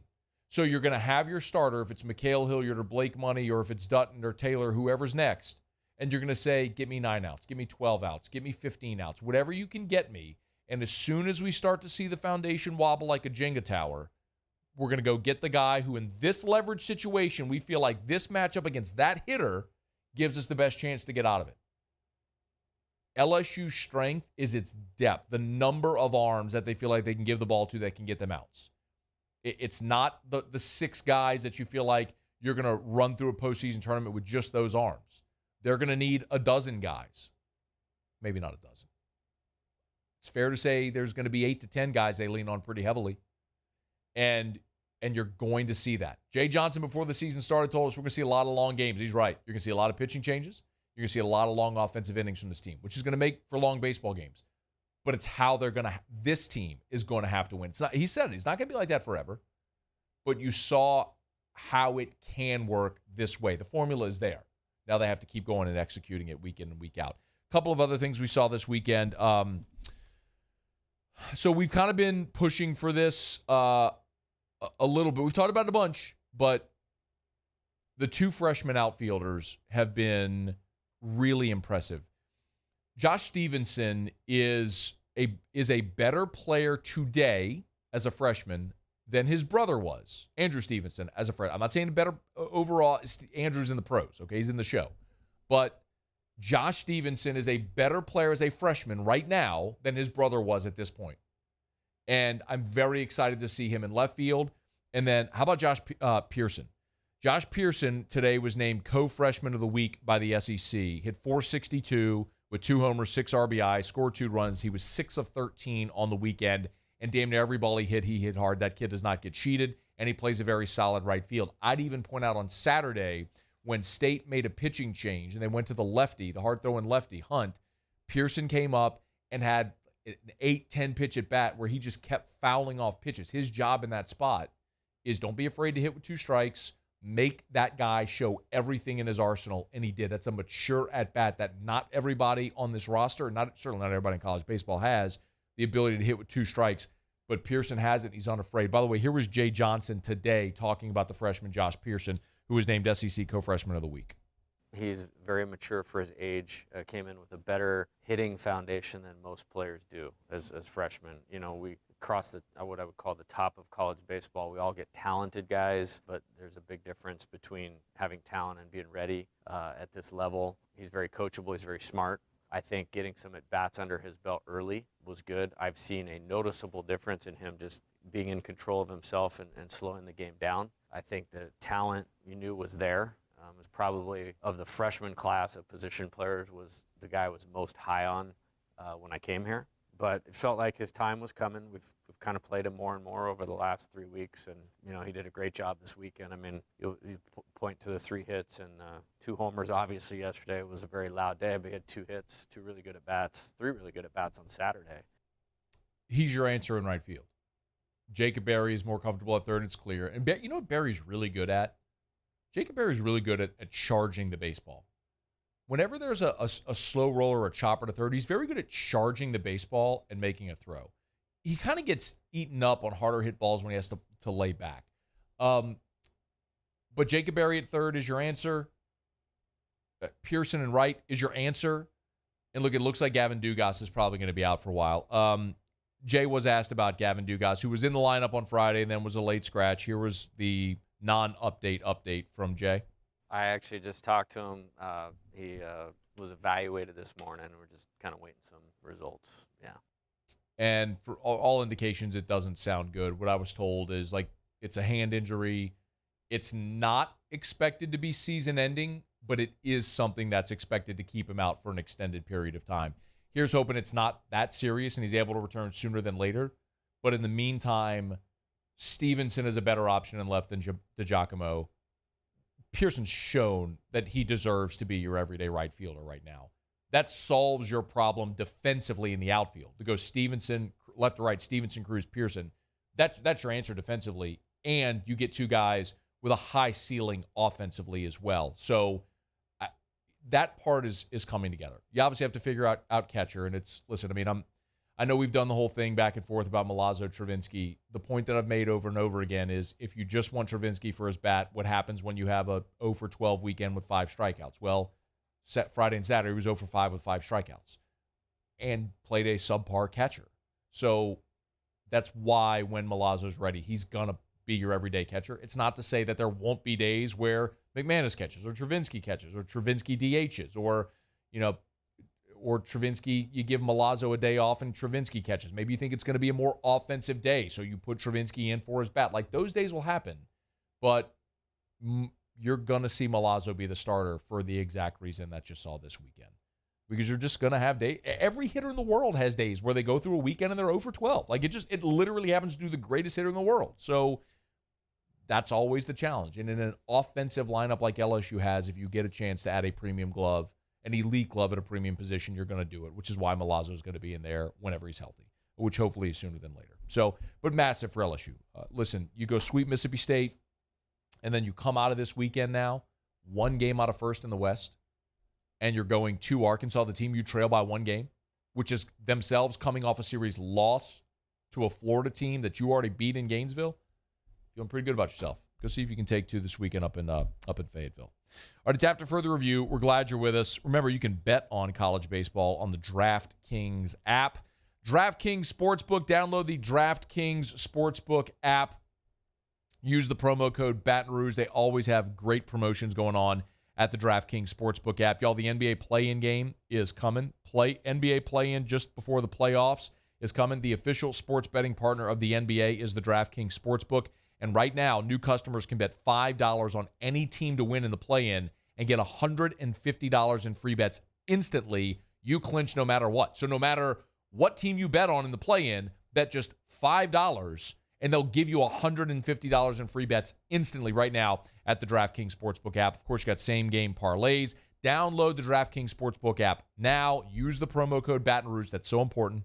That's how you unlock the promo, and that's also how they know we sent you. So use the promo code Baton Rouge, one word. Download the DraftKings Sportsbook app. Use the promo code Baton Rouge. Bet just $5 on any NBA team to win during the play-in tournament and get $150 in free bets instantly. That's only at the DraftKings Sportsbook app.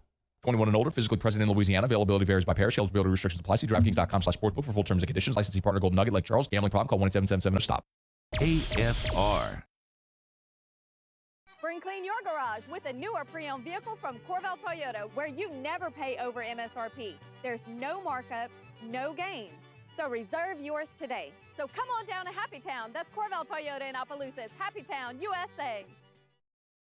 Each year, Guarantee Media hosts a radiothon to benefit dreams come true. And this year, we need your help more than ever. We've interviewed these incredible kids, and each and every one of their stories brings tears to our eyes. To have a dream granted means more to these families than you'll ever know. And it wouldn't be possible without your help. Dreams Come True has been hit hard by the events of the past year. So we ask for your support in helping this incredible cause. Our Dreams Come True Radiothon is powered by the Baton Rouge Clinic. Visit GuaranteeMedia.com to pledge your support today.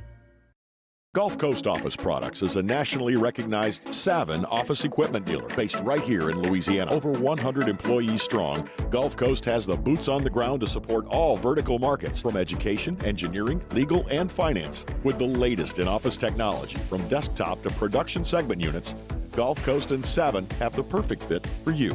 Call 225-756-2644. That's 756-2644 for Gulf Coast Office Products.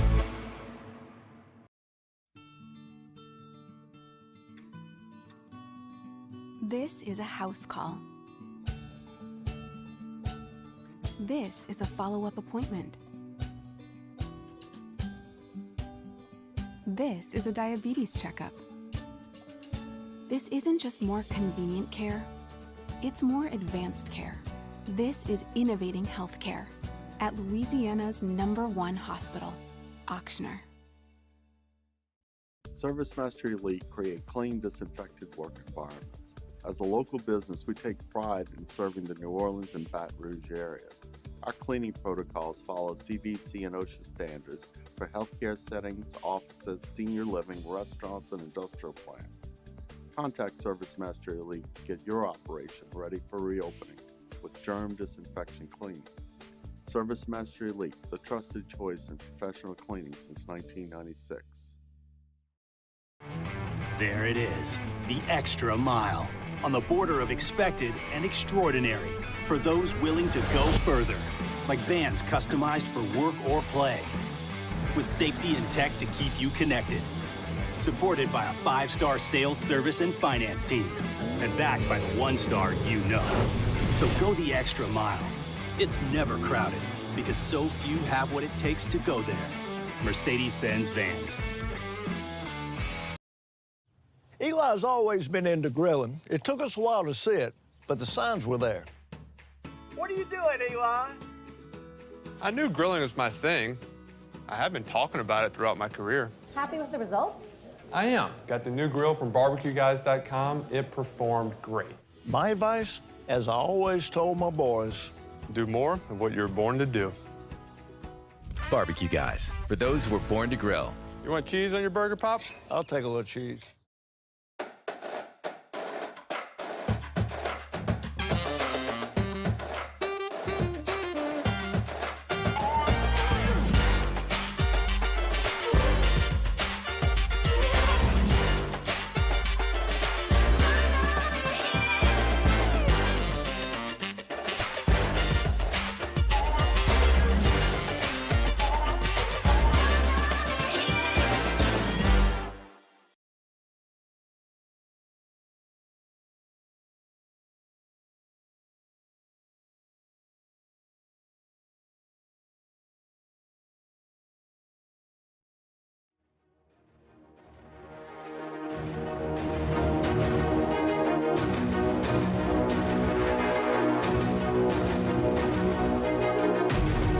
Failure happens to us all, but it's how champions evolve. The only thing that matters from my loss. After further review with Matt Moscona, presented by Relief Windows. Windows, doors, siding. Call 288-8138 or visit reliefwindows.com. ESPN Baton Rouge, New Orleans, Alexandria.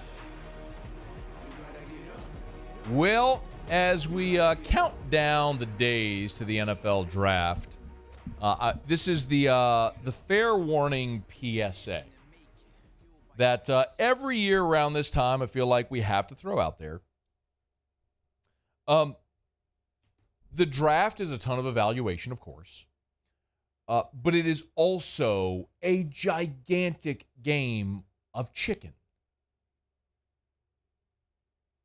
Nobody in the NFL, no coach, no talent evaluator, no president, GM, owner, nobody is going to tell you what they think about a prospect or what they're thinking to do. It's a game of poker. Why in the world would a team disclose what they're going to do? Hey, we really love Chris Olave. The Saints are on the board at 16. Team loves Chris Olave. They jump to 15. They know. Why would you do that? I mean, every year there's the pre-draft press conference for Mickey Loomis and, well, Sean Payton, now it'll be Dennis Allen. And I get why you have to do it, but you're not going to get anything from it. Why would anybody show you their hand? It doesn't make any sense. But what does happen this year, this time of year, leaks. And most of the time, it's just a smokescreen. It's meant to throw other teams off a scent, to give yourself a sort of competitive advantage, to make teams think a certain thing, and maybe prompt other teams to move. Sometimes it works and sometimes it doesn't. So there was this tweet earlier today from Jordan Schultz, who, forgive me, I don't know who Jordan Schultz is. He's got a verified account. He's got over 100,000 followers. A lot of people see NFL Insider. Cool. But it's gotten a lot of attention. And the tweet read, could the Saints package 16 and 19 to move up for Malik Willis or Kenny Pickett? League sources say they're high on both quarterbacks and will consider trading up to secure one of them. Okay, I have no doubt that some league source told this to Jordan Schultz. Maybe a league source within the Saints. But I want to remind you, in 2016, if you go Google Saints Paxton Lynch, from all the, leading up to the draft, the Saints are working out Paxton Lynch. They love Paxton Lynch. It was all about Paxton Lynch. The Saints weren't drafting Paxton Lynch. In 2017, you didn't hear a peep about the Saints and Patrick Mahomes. We know now that they were going to take him at 11, but the Chiefs jumped ahead of the Saints and took him. Great play by the Chiefs. 2019, you could not have a conversation without people bringing up the Saints and Will Grier. They weren't drafting Will Grier. Every year, the Saints were connected with a quarterback in the draft. Every year. Saints could trade up. Saints are aggressive. They like to trade up. They like this guy. They worked him out. So what have you seen now? They're bringing in Matt Corral for a workout. Oh, they love Kenny Pickett. Oh, they spent so much time with Malik Willis. Of course they're going to do their due diligence. They should be doing their due diligence on everybody. But they're not going to tell you what they're going to do. They're going to tell anybody if they're going to package picks to move up to take a quarterback. So all of this right now is a giant smokescreen. Mickey Loomis did talk to Peter King for Football Morning in America. And Loomis said, quote, again, this is an on-the-record comment from Mickey Loomis, who said, we could sit where we are right now and get 3 of the top 20 or 25 on our board. That's Mickey Loomis, a quote to Peter King, basically saying, we think that a lot of players we have graded top 20, 25 are going to drop in this draft. Just because other teams have different boards and we get 3 of the top 25 players in the draft, we think get the positions we're in. And I believe him. That could also be posturing by Mickey Loomis to make other teams think he's going to stand pat and not move up to get a player when maybe that's what he's doing laying in the weeds. I don't know. We'll all find out when the draft rolls around. What I know is wasn't nobody the day of the draft thinking the Saints were going to take Peyton Turner in round 1, maybe in round 2, but nobody had the Saints taking Peyton Turner round 1. So you never really know what their board looks like. ESPN did a 7-round mock, and they literally made every single pick for the entire draft. And it looks kind of like what you would expect a Saints draft to look like based on what all we're talking about right now. They actually had Charles Cross, the big offensive lineman from Mississippi State, falling to the Saints at 16. They had Jamison Williams, the wide receiver from Alabama, coming off the torn ACL, going to the Saints at 19. So right there, you get your offensive tackle, you get your wide receiver. In round 2, They had the Saints taking Lewis Sine, the safety out of Georgia. Love it. I mean, now, like, that makes a ton of sense. You get a left tackle, a receiver, a safety, all within the top 50 picks of the draft, all three gigantic needs that you have. It makes a ton of sense. They even have the Saints taking Carson Strong, the quarterback out of Nevada, in round 4. Cool. Whatever. I mean, I'm okay with that. Or I'm sorry, in round 3 with pick 101. If that's the way that you want to go with this, and you think that that's a guy who could potentially pick 98, excuse me, that could be a starter for you, okay, I'm good taking Carson Strong in round 3. I don't love it, but I'm okay with it.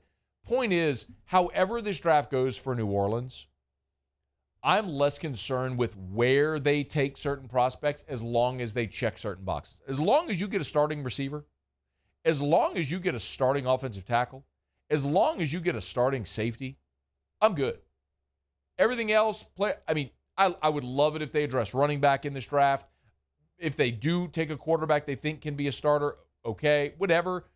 But as long as you address those 3 positions at some point in the draft where you feel like you got a starting caliber player, I'm going to be good with whatever order they choose to take it. If it's receiver at 16 or tackle at 16 or safety at 19 and tackle at 49, whatever it is. However, I'm generally going to be okay with it as long as you address those positions. What I will not be okay with is packaging 16 and 19 to move up to take a borderline marginal prospect when you've got a quarterback under contract for the next 2 years, and you could wait for 2 years to draft a quarterback when you regain your draft capital. To be determined. So be aware of those sources this time of year, and remember that no coach or GM is going to tip their hand because it would be stupid to do so. All right, it's After Further Review, wrapping up hour number 2. Eric Reyzelman in 13 minutes from right now. What a weekend for Reyzelman, the transfer from San Francisco. Came in 2 gigantic spots for LSU and just threw BBs against Mississippi State. We're looking forward to having Reyzelman with us here in 13 minutes from right now. Muso will have Tigers and the Pros to wrap up hour 2. Next, stick around. AFR. Better coverage for less money. That's Insurance Network of Louisiana. Tell you about them every single day. 293-0450, 293-0450, or lainsurance.net. I think so many people learn the lesson the hard way with Ida. Maybe you filed your insurance claim and you just weren't thrilled with the response you got from your insurance company. Maybe they didn't, properly cover you. Maybe you learned what your hurricane deductible was, and it was a percentage of your property value, and you realized, man, that is not a price I'm willing to pay. So get better coverage for less money. 293-0450, 293-0450, or lainsurance.net. Process could not be easier. They shop independently for free. They take your information, then they go shop with the relationships they have among dozens of the top-rated companies in the world to see if they can get you better coverage for less money. There's no catch. There's no strings attached. 293-0450. Better coverage for less money. Insurance Network of Louisiana. Bayou Ford has 0% for 60 months on new Ford F-150s, plus $500 bonus cash. We have new 2022 F-150s on our lot now. And all new Bayou Ford vehicles come with a 1 million-mile powertrain warranty. The crew at Bayou Ford is going to do right by you. If you're in an accident, a car accident, a slip and fall where you're injured, you need to call an attorney. The defendant insurance company, it's their goal to close the case as quickly as possible and pay out the least amount of money as possible. That's why it's important to call an attorney and call the law office of O.C. Brown. At the law office of O.C. Brown, we're a family-owned firm. We want to be your law firm for a lifetime. Gulf Coast Bank and Trust is giving our customers the power to bank anywhere, anytime during this challenging event. And we're right there with you. Our mobile banking app is a smart way to manage your money and time. Gulf Coast Bank and Trust, the bank that cares about you. At All-Star Toyota, you get it all. If you're in the market for an all-new Toyota vehicle, come see our friendly and knowledgeable sales team at All-Star Toyota. Located in Baton Rouge at the corner of Airline and Goodwood, we've been serving our community since 2005 by offering a large selection of new Toyota cars, trucks, and SUVs. Get behind the wheel of your dream car and take a test drive at All-Star Toyota today. I've been doing business with Luba for 25 years. They're dependable, trustworthy. It's just the attention to detail with our clients. Our folks have years and years of experience. They're highly trained professionals. But many companies have that asset. What I'd like to think makes Luba a bit different is that we use those talents in a way that truly is dedicated to serving the needs of the folks who depend on us. And this year, 2022, it's time to finally treat yourself. Bring your boat to the next level with front-to-back boat service. You want the latest and greatest marine technology? You want to go to the place that has not one, but two NMEA-certified techs. Family-owned and operated by the Sherman family for 30 years, front-to-back is the answer in Baton Rouge for all of your custom boat needs. So head to front-to-backboatservice.com or find them on Facebook, Front-to-Back Boat Service. Hey, look what I found! The motivation I needed to live healthy. My new favorite sport. I found my groove.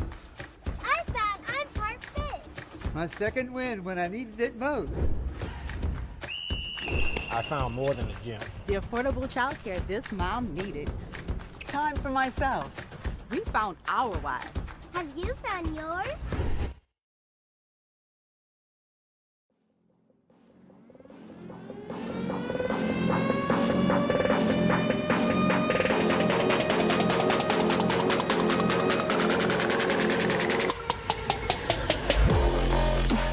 After further review with Matt Moscona, presented by Relief Windows. Windows, doors, siding. Call 288-8138 or visit reliefwindows.com. ESPN Baton Rouge, New Orleans, Alexandria. Eric Reyzelman in 10 minutes from right now. Right now, Musso has Tigers in the pros. Tigers in the pros. They still bleed purple and gold. They're just really rich now. Presented by Lee Michaels Fine Jewelry. Lee Michaels Fine Jewelry, where Baton Rouge gets engaged. Started off with NBA action last night. Naz Reid in the starting lineup for the Minnesota Timberwolves contributes 21 minutes, shot 6 of 10 from the floor for 14 points. Would add 5 rebounds and 2 blocks to round out his night. The Timberwolves fall to the Bulls, but they're going to the postseason anyway. Should have stayed. Yes. Major League Baseball, Alex Bregman, boy, the start he's had to the season. Hello. How about in this series versus the Angels? Bob, named Player of the Week in the American League. He's got a hit in each game, homers. The first 2 games of the series, hit back to had a home run in each of the 2 games, capped off the series last night with a 2-for-5 performance. 1 run scored, 2 RBI. Bregman hitting .429 so far in the season. 6 for 14 against the Angels. Is that good? Pretty good. American League Player of the Week. San Diego Padres, Austin Nola. Really solid night yesterday in the victory over the Diamondbacks. 2 for 4 with a run scored and an RBI. 400 on the early season for Austin Nola. DHing over there in San Diego right now. How about that? Minor league action. Cam Sanders got the start for the Tennessee Smokies on a Friday night. Turned in a really solid outing. 4 shutout innings, 2 hits, walked 2, struck out 8 in 4 innings. Early season, so didn't get to extend too much, but a no decision. 4 shutout innings for Cam Sanders. And then Kramer Robertson on Saturday, the Memphis Redbirds, they were hosting the Gwinnett Stripers. Kramer 1 for 3 with 2 runs scored and an RBI. The RBI came off of a solo homer in the 4th inning. That home run broke up a perfect game. A 286 starts the campaign for Kramer Robertson, and that is Tigers in the Pros. Presented by Lee Michaels Fine Jewelry. They're online at lmfj.com. lmfj.com. Gentlemen, it is not often in life that we buy a diamond. Don't be intimidated. Look, there are many styles and shapes. There's a lot to learn. Do you want a halo? Do you want cushion, oval, emerald, pear, princess? I don't know. What size? At Lee Michaels Fine Jewelry, they have a diamond for every occasion and for every budget. A beautiful diamond, hand-selected by their family members, and every person who walks in the door gets the Lee Michaels experience. Same way it's been for 40 years. Don't be intimidated. They can help. Lee Michaels Fine Jewelry. They want to be your jeweler for life. LMFJ.com. LMFJ.com for Lee Michaels Fine Jewelry. All right, it's after further review. Eric Reyzelman had a monster weekend for the Tigers out of the bullpen. He is going to join us coming up right after SportsCenter. So let us get caught up on national headlines. When we return, Eric Reyzelman will join us to talk a little LSU sweep. Stick around, Safar. AFR. Brought to you by Hudco Roofing, HudcoRoofing.com. You know what? I had a call from a potential customer in Lafayette. It said, I'm calling you because we had someone come to our house and knock on the door. We don't like door knockers. So that's why we called you. You know, we don't like door knockers either at Hudco, and we'll never knock on your door. We know that a lot of times you've got issues with your roof or might have an issue with your roof. You call us. We encourage you all the time to do business with someone you know. If it's commercial or residential, we'll never knock on your door, and we're here for you when you need us. A lot of people post-Hurricane Ida, maybe you've gotten that scope of work. Maybe you already have a check from your insurance company, but you're not sure what to do. Give us a call. Hudco Roofing, HudcoRoofing.com. As a matter of fact, just last week, put a new roof on the church at St. Teresa in Gonzales. If it's a church or if it's your home or any commercial or residential building, we'd love the opportunity to help. Do business with someone you know. Hudco Roofing, HudcoRoofing.com. Gulf Coast Bank and Trust is giving our customers the power to bank anywhere, anytime during this challenging event. And we're right there with you. Our mobile banking app is a smart way to manage your money and time. Gulf Coast Bank and Trust, the bank that cares about you. ServiceMaster Elite create clean, disinfected work environments. As a local business, we take pride in serving the New Orleans and Baton Rouge areas. Our cleaning protocols follow CDC and OSHA standards for healthcare settings, offices, senior living, restaurants, and industrial plants. Contact ServiceMaster Elite to get your operation ready for reopening with germ disinfection cleaning. ServiceMaster Elite, the trusted choice in professional cleaning since 1996. I've been doing business with Luba for 25 years. They're dependable, trustworthy. It's just the attention to detail with our clients. Our folks have years and years of experience. They're highly trained professionals, but many companies have that asset. What I'd like to think makes Luba a bit different is that we use those talents in a way that truly is dedicated to serving the needs of the folks who depend on us. Gulf Coast Office Products is a nationally recognized Savin office equipment dealer based right here in Louisiana. Over 100 employees strong, Gulf Coast has the boots on the ground to support all vertical markets, from education, engineering, legal, and finance. With the latest in office technology, from desktop to production segment units, Gulf Coast and Savin have the perfect fit for you. Call 225-756-2644. That's 756-2644 for Gulf Coast Office Products.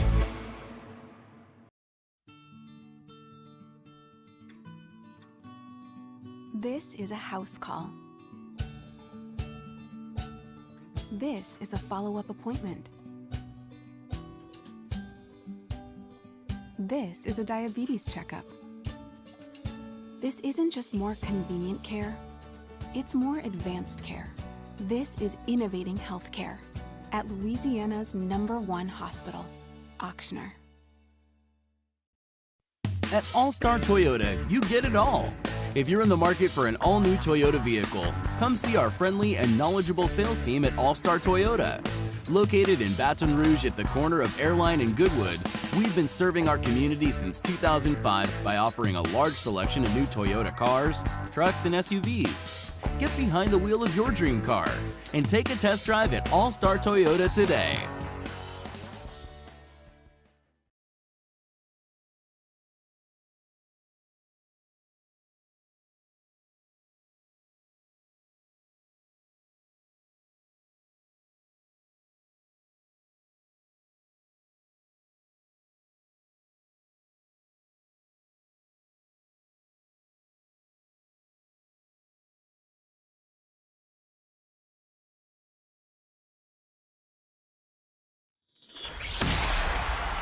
This is SportsCenter.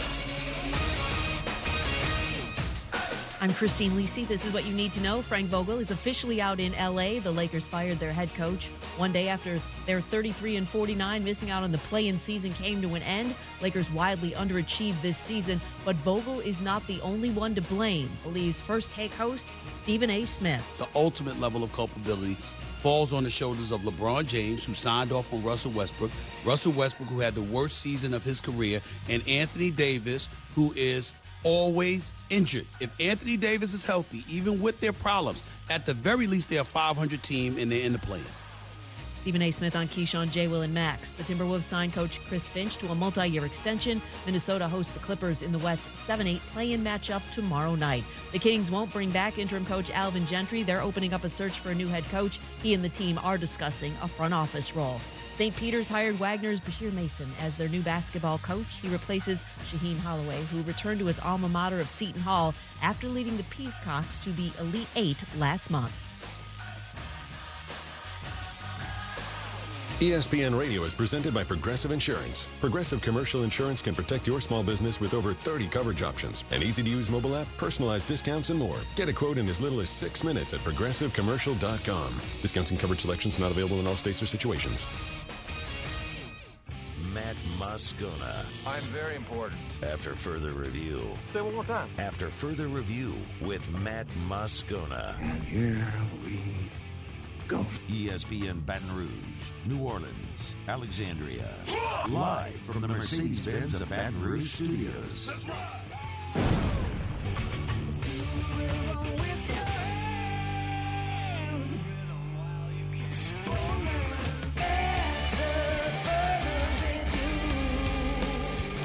Hour 3, off we go. Welcome aboard. Glad you're with us. AFR, presented by Relief Windows. I'm Matt. This is Shaq O'Neal, and I hate Matt. Paul O'Neal. They're chanting Paul O'Neal's name. Yusuf. And Mr. Toby Tomplay.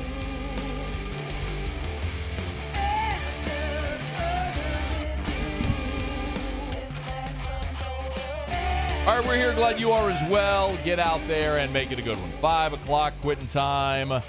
Glad you're driving home with us.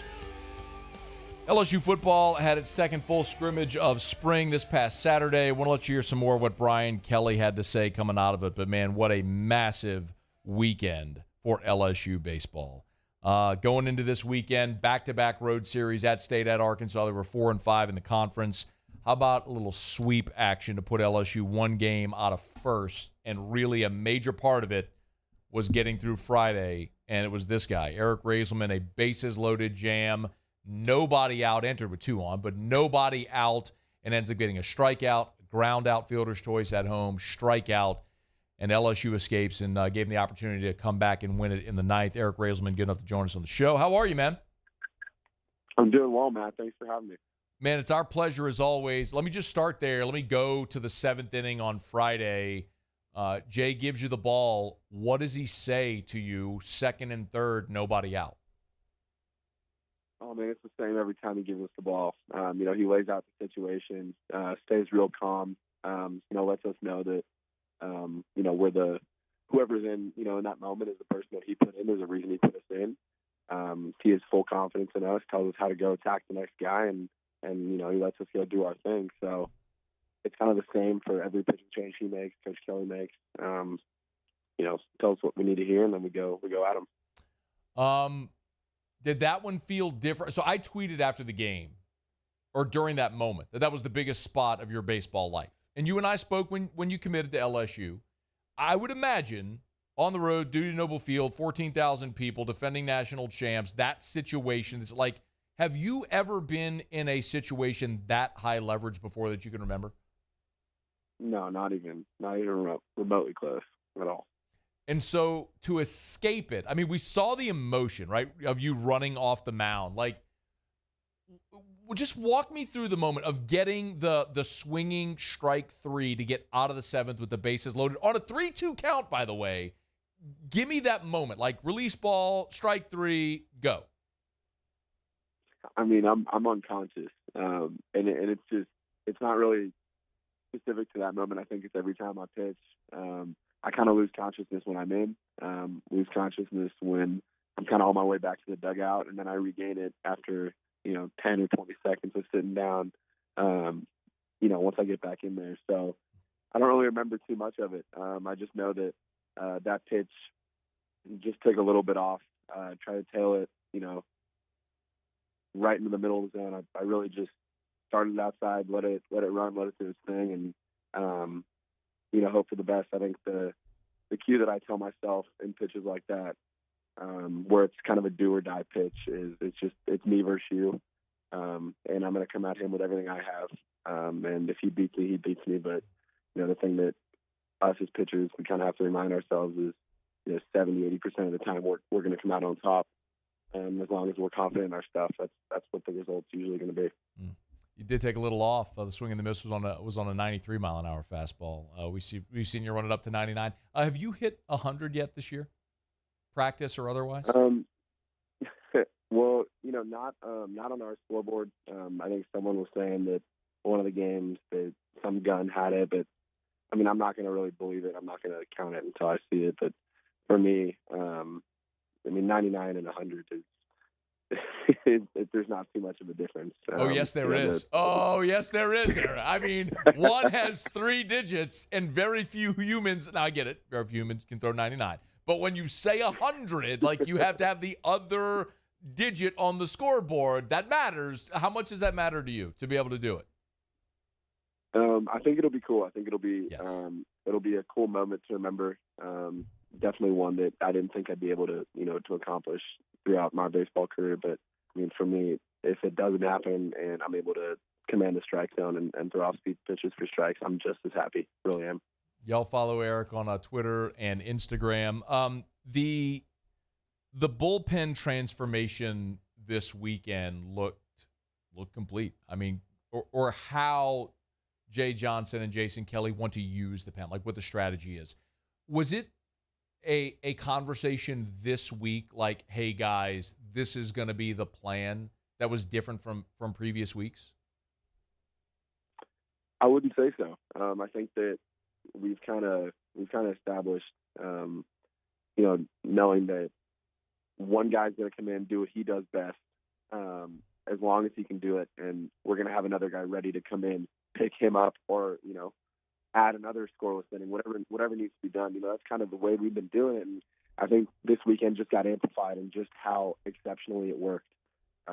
And it's really, really cool, and it's fun for us as a pitching staff when, you can go Coop coming in, cleaning up 1 or 2 runners on base, me coming in after Coop, cleaning up 1 or 2 runners on base, Paul coming in after me, cleaning up 1 or 2 runners on base. It's just such a well-oiled machine. And to have, the depth that we've been able to run out there, it's really, really awesome. And for us, it just kind of eases our mind and letting us do our thing when we're on there, and knowing that there's a guy behind us ready to go in and do his thing.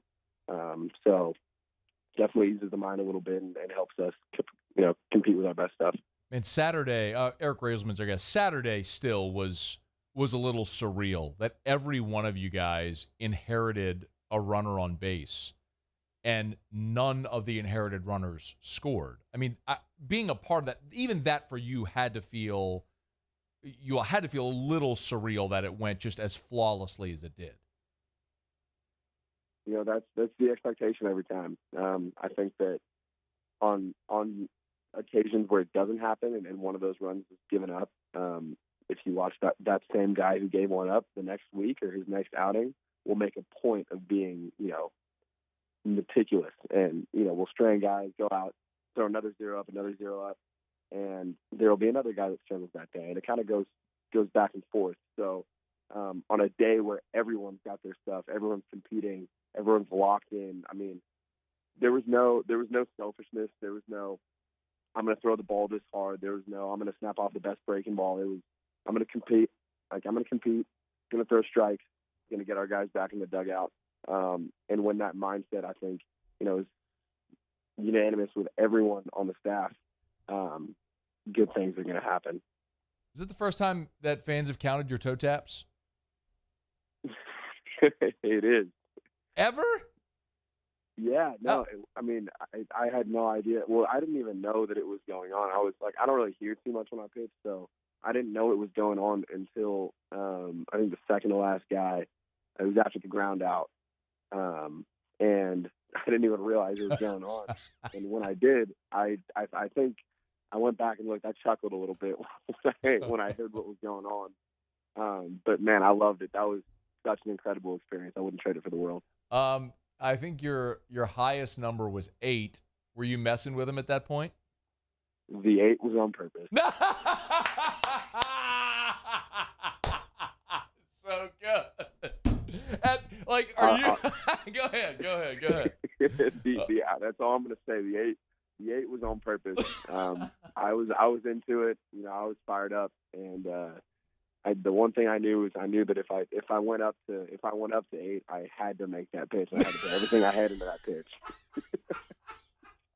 I mean, when you got to 8, even the fans cheered when you got to 8. Like, at that point, it was like they knew that it was a dance between you and them at that point. Poking the bear proved not to be such a great option for Mississippi State fans in that respect, as you just kept throwing cheese past all the hitters, which was fun to see. Hey, man, give me a sense of, in just a couple more minutes, give me a sense of where the team is kind of between the ears after, look, I mean, losing the home series to A&M and Auburn was a disappointment. There's no way around that. And none of us who watch the team expected to see that, but it's baseball. But then you go on the road and you sweep State, the manner in which LSU did. Like, does it feel different around the team? Like, is there sort of an exhalation, a sigh of relief, a vote of confidence after this weekend that maybe had dissipated a bit? I think that there's been times this season that, we've won a game that, we put everything into and the guys are, happy that night. We take it into the next day practice and it kind of bleeds into the rest of the week. But I think throughout the last couple weeks, the tough series losses, a couple of the midweek games, et cetera, I think that as a team, I think we've gotten a little tougher. And for us, this weekend was expected. I think we knew what we wanted to do going into the weekend, and all it was a check box. And for us, we're taking into the next weekend and the one after that and the one after that. And that's the expectation. That's the standard we hold ourselves to. And so everyone, in practice, in the midweek game tomorrow and this weekend against Arkansas, like, it's going to be the same thing for us. It's do everything we can to win every game. It's a 56-game playoff, and nothing changes day to day. Is the week any different? I mean, you've been through a short week already, going to Florida, now another short week going to Arkansas. How does it change, or does it change? It's a little different. We got back. We had the day to day to kind of get what we needed to get in, training room, et cetera. A game tomorrow, and then we are on the road. So, I mean, even though it's a little different, I think that it doesn't really affect us negatively or positively. I think for us, it stays the same. I think we really enjoy playing on the road. It's fun for us, kind of experiencing the different atmospheres, all of it. It's a good time, and definitely looking forward to playing in the Grays again. All right. If Arkansas fans count the toe taps, if you get to 10, we know that it was for AFR. Okay, how about that? If you get to 10 toe taps, we know, like, that's your signal, hey, AFR, Scone, everybody, that the 10 was for you. If you get to 10, do you think you can get to 10? I'm going to go 9. I'm going to go 9. All right, so if you get to 9, that's for us. 9. That's for our audience. Yeah. All right, so I don't know if they're going to count it, though. I mean, we'll see. I don't know if they're going to count them. Brother, everyone in the league is going to count it from now on. Like, that's going to be like Karl Malone shooting free throws, where every opposing fan base would count because he took so long, they would count him down on the free throw. Like, that's going to happen everywhere now. Like, welcome to the SEC. You've given the tell now. They're all going to do it. I'd be stunned if they don't do that in Fayetteville this weekend. Stunned. Well, I'm looking forward to it. Okay. If it's 9, it's for our audience. So everybody If he gets to 9, you got to go follow Eric on Twitter. You got to shout him out. If he gets to 9, it's for you, AFR fam. How about that? Eric Reyzelman, y'all follow him on Twitter, Instagram. Good stuff, man. We appreciate a couple of minutes. Congrats on a big weekend, man. Continued success, all right? Thank you. Appreciate it, Matt. Thanks for having me. All right, man. Be well. We appreciate your time. That's Eric Reyzelman. Good dude. I mean, that's a guy who this is no secret, right? I mean, the guy's chucking 97, but you talk to scouts, they're like, yeah, he's a big leaguer. I mean, it's an amazing transformation that his career has had from when he committed to LSU. He came on the show. He talked about how in high school, like, he was quitting baseball. It didn't make the team, was quitting baseball, decided to give it another go, played some summer ball, ends up at San Francisco, has Tommy John, comes back stronger than ever. I mean, his numbers weren't great, but then he goes and plays summer ball, and he was just dominating. I mean, and now look, I mean, the guy's going to be a high major league draft pick. I mean, he's going to be pitching somewhere in pro ball next year, and we'll probably see him at the back end of a game somewhere in Major League Baseball in the not too distant future. What a story! We appreciate him for having some fun with us as well. The 8 was on purpose. I love the honesty. Absolutely, I love it. All right, it's after further review. Quick break. Brian Kelly, after LSU's practice on Saturday, we'll let you hear what he had to say. I have some thoughts on Will Campbell as well. Seemingly starting to lock down that left tackle spot. That's coming up next. Stay far. AFR. Brought to you by River City's 1 Hour Air, where they're always on time, or you don't pay a dime. 752-0001, 752-0001. That's River City's 1 Hour Air. Give them a shout. Remember, if you have an issue with your home central AC, call River City's 1 Hour Air. Do what thousands of people in South Louisiana and the greater Baton Rouge area have done for more than 40 years, like Lisa Noto did. This was a 5-star review from Lisa Noto on Google, which said, David was polite, friendly, and very knowledgeable. He answered all questions I had with explanations I could understand. I felt he did a thorough, quality job. That's the thing you get with River City's 1 Hour Air. They will always do a thorough, quality job, and they'll explain the work they're doing in a way you can understand, you're comfortable with it. They'll lay out all of your options. It's River City's 1 Hour Air. Got a problem with your AC? Call River City's 1 Hour Air. 752-0001, where they're always on time or you don't pay a dime. At All-Star Toyota, you get it all. If you're in the market for an all-new Toyota vehicle, come see our friendly and knowledgeable sales team at All-Star Toyota. Located in Baton Rouge at the corner of Airline and Goodwood, we've been serving our community since 2005 by offering a large selection of new Toyota cars, trucks, and SUVs. Get behind the wheel of your dream car and take a test drive at All-Star Toyota today.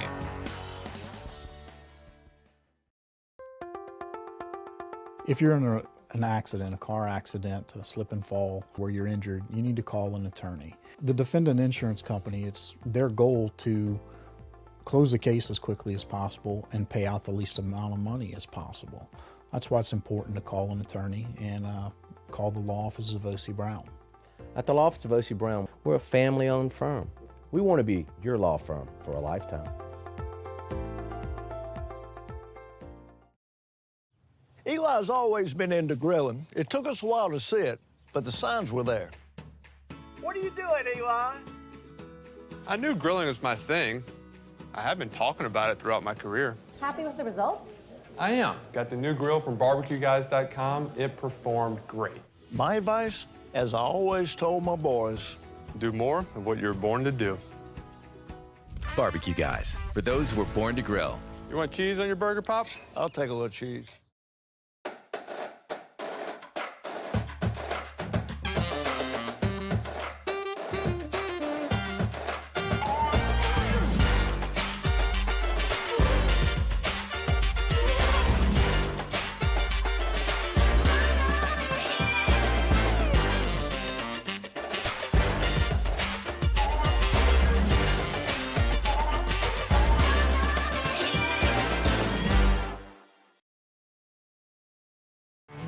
There it is, the extra mile, on the border of expected and extraordinary for those willing to go further, like vans customized for work or play, with safety and tech to keep you connected, supported by a 5-star sales, service, and finance team, and backed by the 1-star you know.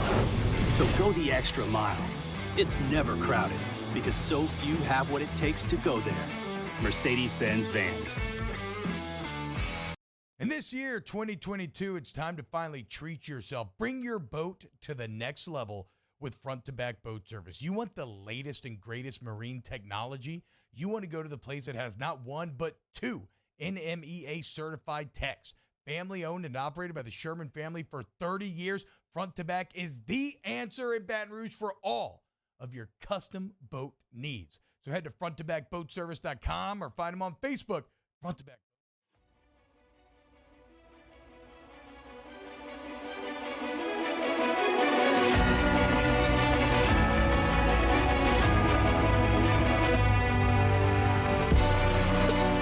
After further review with Matt Moscona, presented by Relief Windows. Windows, doors, siding. Call 288-8138 or visit reliefwindows.com. ESPN Baton Rouge, New Orleans, Alexandria.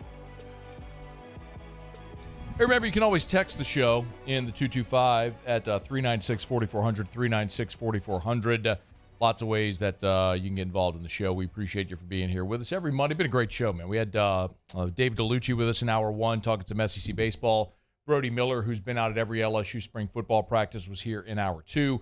And you just heard from Eric Reyzelman, which I just always enjoy talking to, man. He's going to be he's a great ambassador for LSU. He's going to be a great ambassador moving forward in pro ball when he gets there. But a lot of issues still at hand. LSU will play Lamar tomorrow in baseball at the box, and they hit the road on Wednesday for a Thursday, Friday, Saturday series against Arkansas up at Baum-Walker Stadium. So a big one for LSU baseball. They're all big, but you're on the road at a top 5 team in the country. Yeah, that's going to be big. LSU had its second full scrimmage of spring practice on Saturday. Afterwards, Brian Kelly met with the media, talked about a lot of different things. Here was Brian Kelly recapping the scrimmage on Saturday. Today we scrimmaged with a better intensity. I don't know if it was any cleaner, but it was certainly with better intensity and the kind of competitive spirit that I was looking for. And again, now our focus will be, for example, at the quarterbacks, who's maybe a little bit stronger at an RPO game plan, who might be a little bit better at a traditional, across the field read, offensive structure, and then tailoring it, to the quarterbacks. So that's what you're going to see over the next 10 days to 2 weeks. 2 weeks, of course, will mark the LSU spring game in Tiger Stadium, and I will be very interested to see what that first offensive line that runs out there looks like. And again, I want to be clear, I'm not overreacting to anything because you're 7 practices into spring. You're at the midway point of spring drills, and nothing is going to be decided through the first half of spring football of a new coaching staff. But you start to get a feel of pole position for fall camp for some of these jobs that are up for grabs. And they've shuffled the offensive line quite a bit, but as Brian Kelly said, they're kind of starting to figure it out a little bit with that unit. I think some pieces are starting to, come together there. We moved Campbell to the left tackle position. I think he's done a really nice job there. It gives us a little bit more flexibility moving. Now you've got Dummerville and a Wire, to kind of tag team. And so, with Dellinger coming back, he gives us now some flexibility. Now we can move him inside. He can, he played tackle last year. So, it's starting to come together for us a little bit. Turner's done a nice job at the center. You guys will get a chance to talk to him today about that. So, again, it's early. We're 7-8 practices into it, but we are starting to see a little bit of consistency there. And I think it started when we decided to put the young guy at the left tackle position, and things kind of fell into place from there. It started when they put Will Campbell at left tackle. It is, we see 5-star prospects come onto campus every year. And sometimes the 5-star prospect comes onto campus and they're Derek Stingley. And as a true freshman starts and is the best cornerback in college football. And sometimes a 5-star comes onto campus and it just doesn't work out like you would hope it would. Remember Clifton Garrett? 5-star linebacker out of Illinois. We're number 3. He's here for a year. Couldn't keep him out of Tigerland. He transferred. Happens.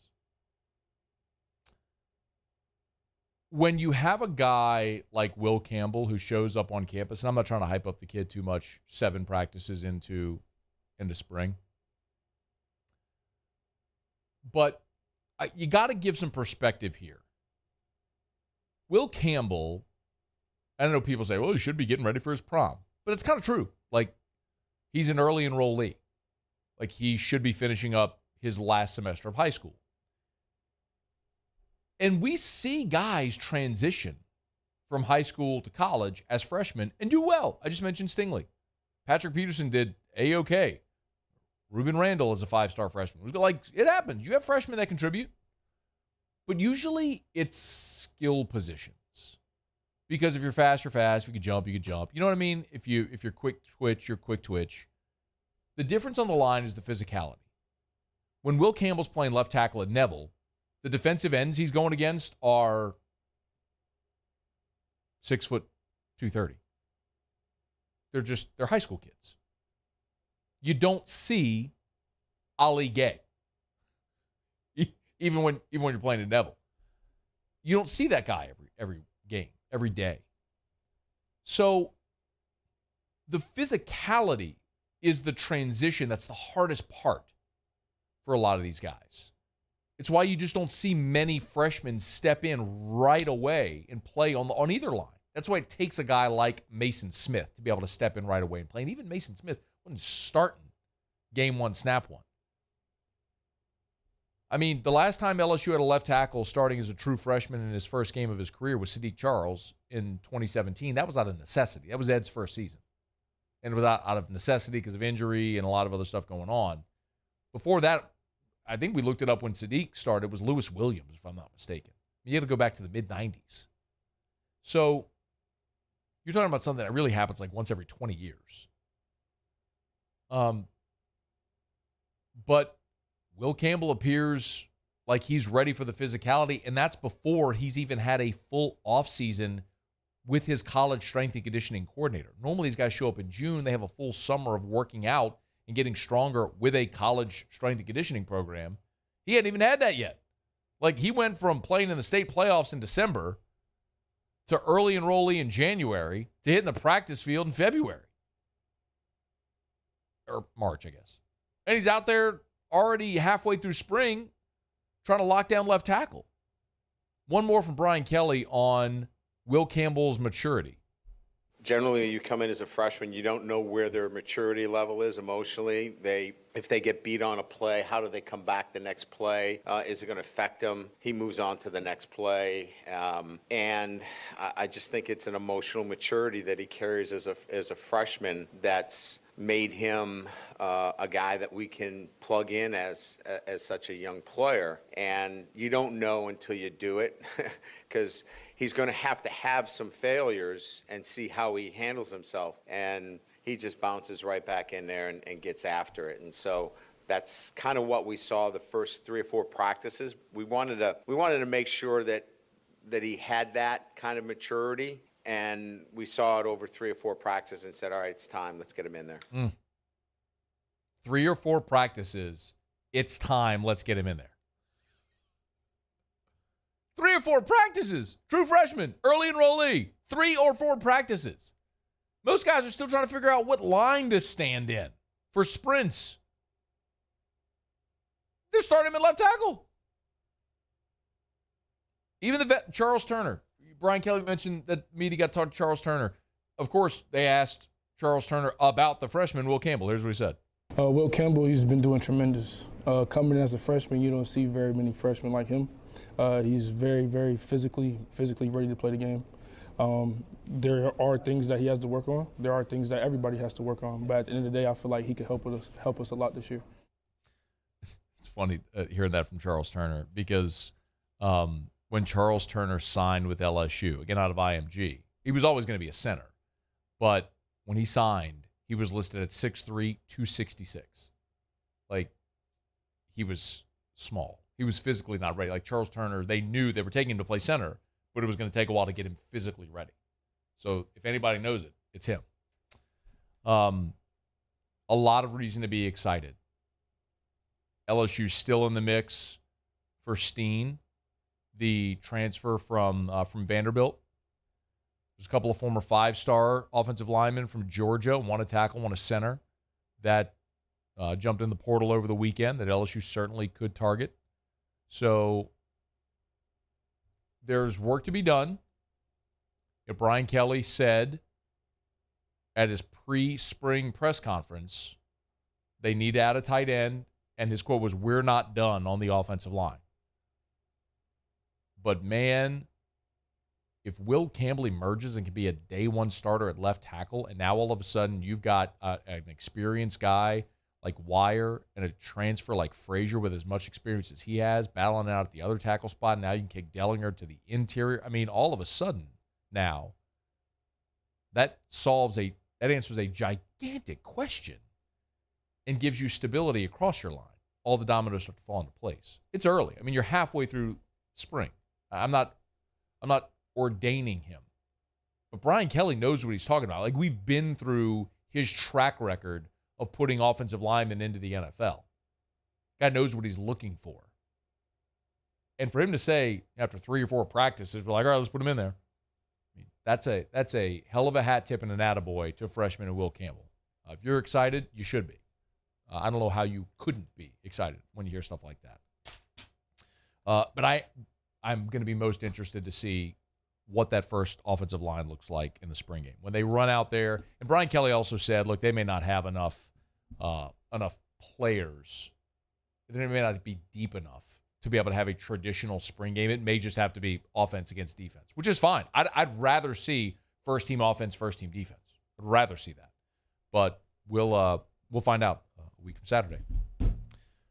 All right, it's after further review. You're certainly welcome to join us. You can always tweet us at Matt Moscona. You can jump in the Bayou Forward YouTube chat. You can text us in the 225-396-4400, 396-4400. We've got to get a poll question today as well. We're short on time. We'll see if we can knock one out before we get out of here. It's after further review. Let me knock out a quick break. Dabo wants to blow up college football, and this is some breaking news we'll get to right after. A major honor for a former LSU legend. We'll talk about that right after the break. AFR. It's a raving fan shout-out. Presented by Darren James & Associates, brokered by eXp Realty. Darren James & Associates make a habit of having raving fans. As a matter of fact, Darren has his own raving fans page on Facebook, and you can go check it out and see why Darren and his team get raving reviews like this. A 5-star review that says, Darren and his team are so good at helping you with every step of the process of selling your home. They promise and they deliver. There's a reason why Darren's on the Wall Street Journal's list of the top 1,000 realtors in America. It's based on number of homes sold. That is like objective data. And it's because he gets to the closing table more than any other realtor because he's better at marketing properties and making you feel like you are his only client, such that people like me and all you can't help but refer him through his Raving Fans program and from face-to-face referrals. If you need to sell your home, you need Darren James. Agent225.com. Think real estate, think Darren James. Spring clean your garage with the new or pre-owned vehicle from Corval Toyota. It's an easy process to pre-order your next vehicle with us. So reserve yours today. Come on down to Happy Town. That's Corval Toyota in Opelousas. Happy Town, USA.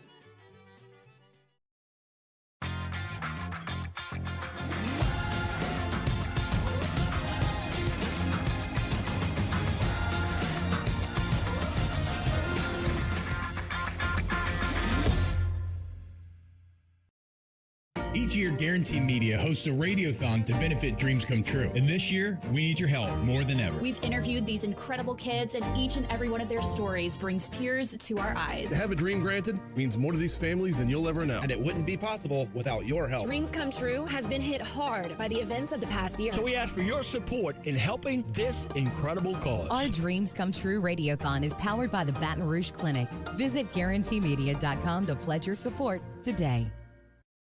Bayou Ford has 0% for 60 months on new Ford F-150s, plus $500 bonus cash. We have new 2022 F-150s on our lot now. And all new Bayou Ford vehicles come with a 1 million mile powertrain warranty. The crew at Bayou Ford is going to do right by you. This isn't just another day. It's so much more. Kelly's life was put on hold when her auctioneer primary care doctor discovered a rare blood disorder. Her doctor connected her to an auctioneer care team of cancer, heart, and kidney specialists. With multiple primary care locations around Baton Rouge, same-day appointments, and online scheduling, we're relentless about keeping you healthy. Auctioneer Baton Rouge, innovating healthcare for Kelly. Hey, look what I found! The motivation I needed to live healthier. My new favorite sport. I found my groove. I found I'm part fish. My second win when I needed it most. I found more than a gym. The affordable childcare this mom needed. Time for myself. We found our why. Have you found yours? At All-Star Toyota, you get it all. If you're in the market for an all-new Toyota vehicle, come see our friendly and knowledgeable sales team at All-Star Toyota. Located in Baton Rouge at the corner of Airline and Goodwood, we've been serving our community since 2005 by offering a large selection of new Toyota cars, trucks, and SUVs. Get behind the wheel of your dream car and take a test drive at All-Star Toyota today.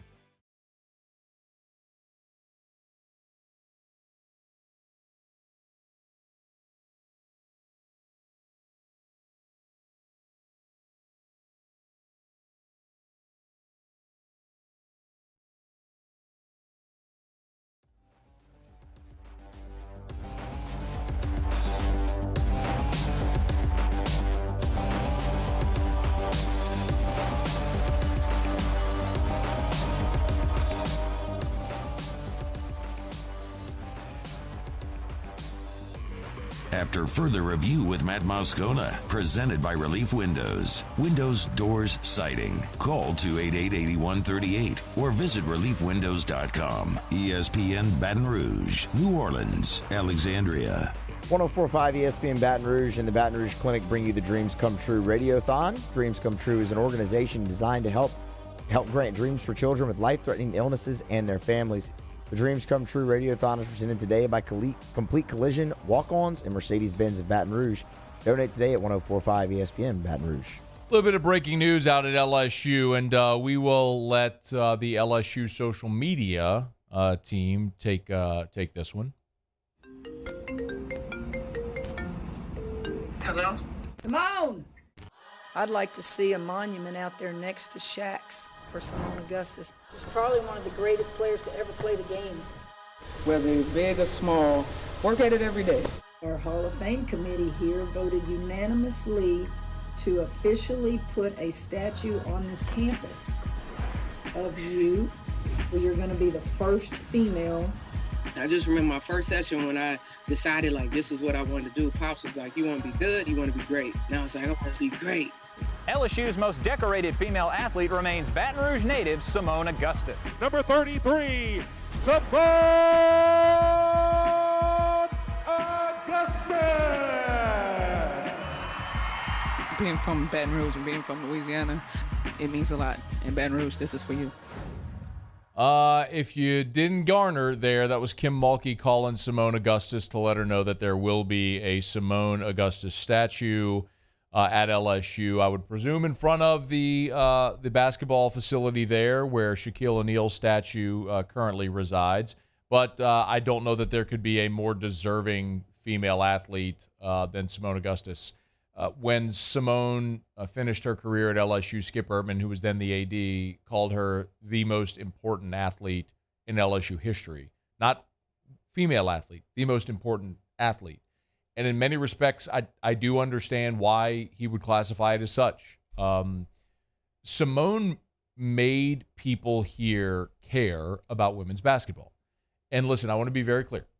I understand the role that the late Sue Gunter played in the women's basketball program here. And they did have a long history, but never to the level that LSU reached, the heights that LSU reached, putting 15,000 people in the Maravich Center, for a pack the PMAC game on a Sunday against Tennessee, the 5 straight Final Fours. That the spark on the ignition of all of that was Simone Augustus, a standout player from Capitol High in Baton Rouge who goes to LSU. I mean, the fact that we're still here more than a decade after Simone left LSU, still talking about, almost 20 years actually after Simone left LSU, still talking about the impact she had, tells you about the longevity, the staying power, the impact that she had then and still has now. So, yes, absolutely in favor. Incredible. A unanimous decision by the Hall of Fame committee, and a phenomenal honor for Simone Augustus. And I know I've said this a couple of times. Really, I would say, around 08, 09 is when LSU really began a very conscious push to recognize and honor its history. And it's not to say they didn't always do that, but LSU went many years without seeing things like retired jerseys or statues, or even just things like if you go look outside of Tiger Stadium, where they have sort of the archway with the monuments to the SEC championship teams, the national championship teams. Of course, the Jerry Lane Champions Circle outside of Alec Box Stadium honoring all of those teams. Now you've seen the Billy Cannon statue. We've seen the Shaq statue. There's long been commissioned a Pete Maravich statue as well, but now a Simone Augustus statue. So I like that LSU is honoring and recognizing its past. And it's all really happened in about a 15-year span. If you go back to 2008, really, where you've seen Tommy Casanova's jersey retired. You've seen Jerry Stovall. We've seen certainly College Football Hall of Famers as well. I already mentioned the statues. You've seen retired jerseys in basketball. And it's deserved. If obviously Rudy Macklin's number has been retired, and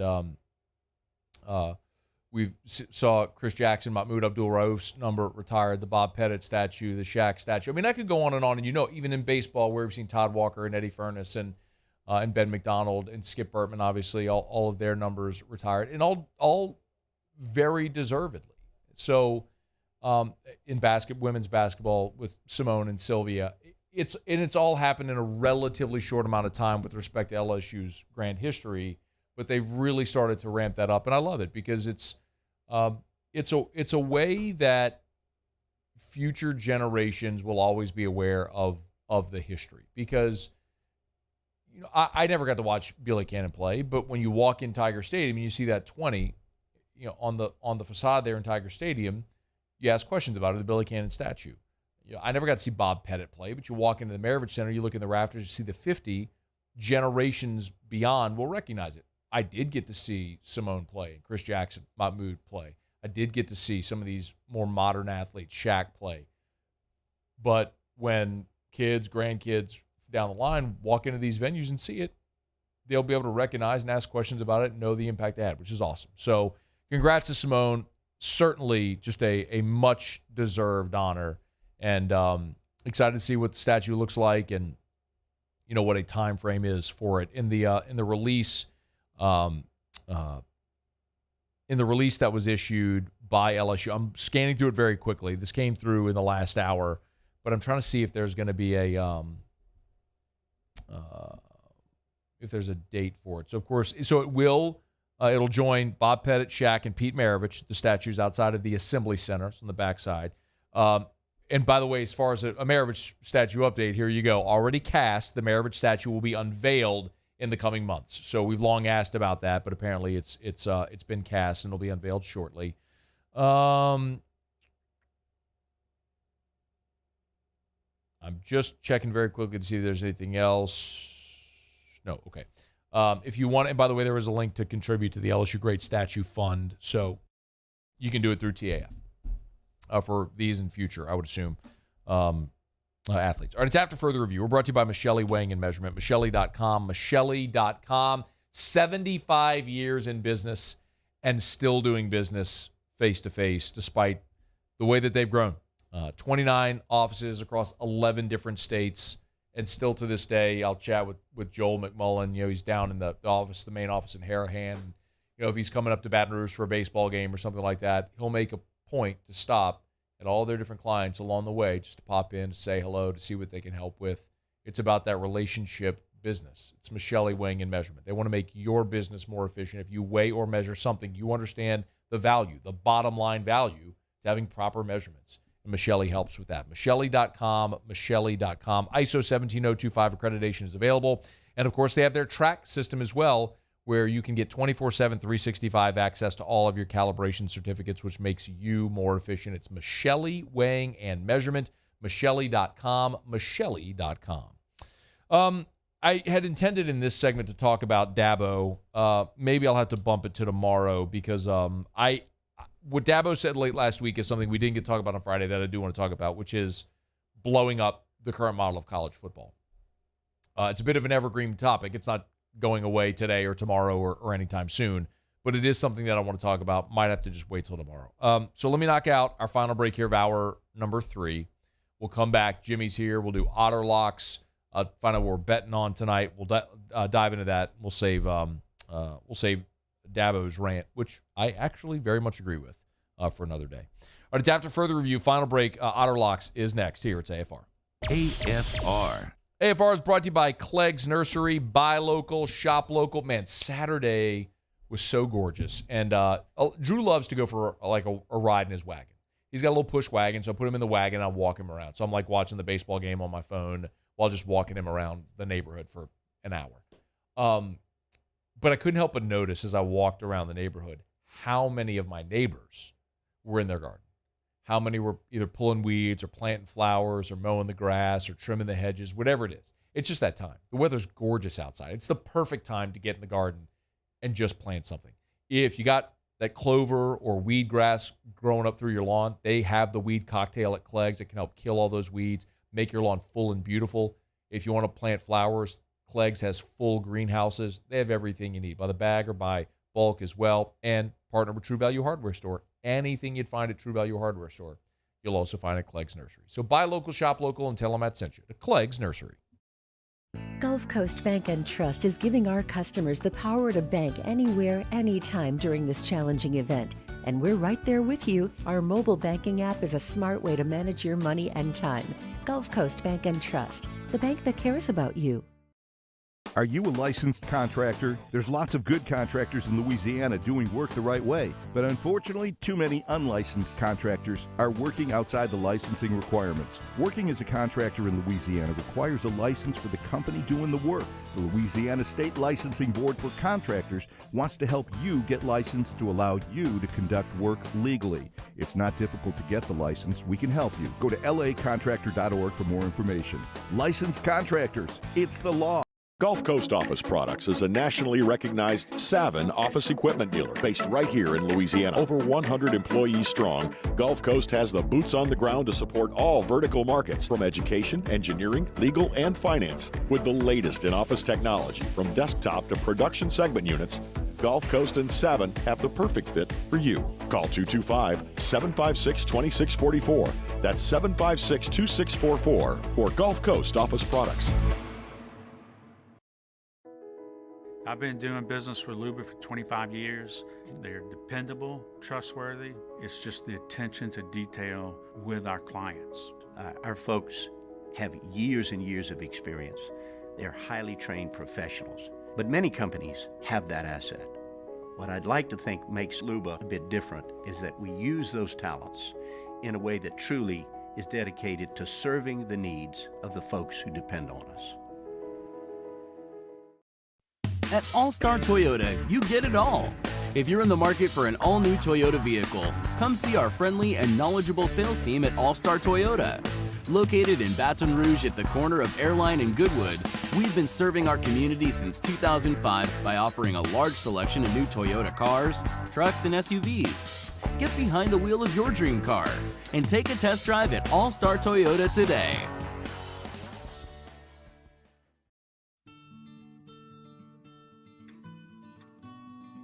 This is a house call. This is a follow-up appointment. This is a diabetes checkup. This isn't just more convenient care, it's more advanced care. This is innovating healthcare at Louisiana's #1 hospital, Ochsner.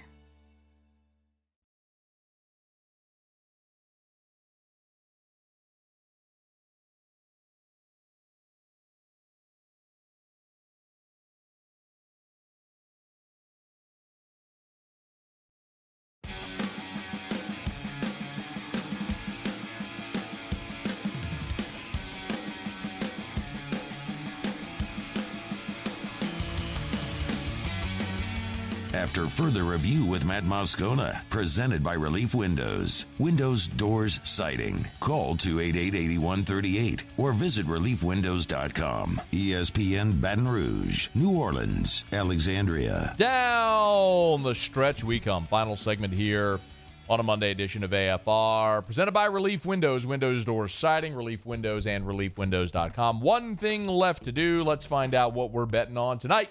Time for Otter Locks. Otter Locks, presented by Bocage Barbershop in Bocage Village. Serving the Bocage, Goodwood, and Town Center area since 1959. So we turn to the one and only, the incomparable and often incomprehensible, the Outfather himself, Jimmy Ott. Otter, how are you?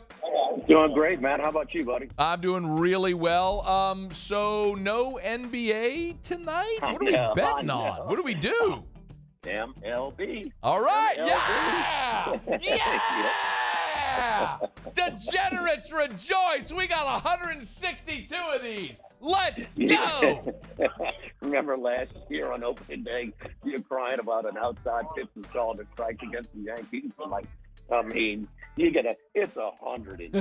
of them. Yes, it's a lot. But it's a big menu, and I'm going to tell you what, there's your boys. Speaking of your boys, getting ready to throw first pitch, 6:05 from Yankee Stadium. Let's the go. Blue Jays and the Yankees, man. Let's and go. Both of these teams have serious lineups. I mean, this baby Blue Jay team is doing. I mean, now you got Springer is healthy, and now Vladdy and Bo Bichette. I mean, they are just loaded down. So are the Yankees with their lineup. Now, it is game 4 for both teams. What does that mean? Well, that's the number 4 pitchers in the rotation.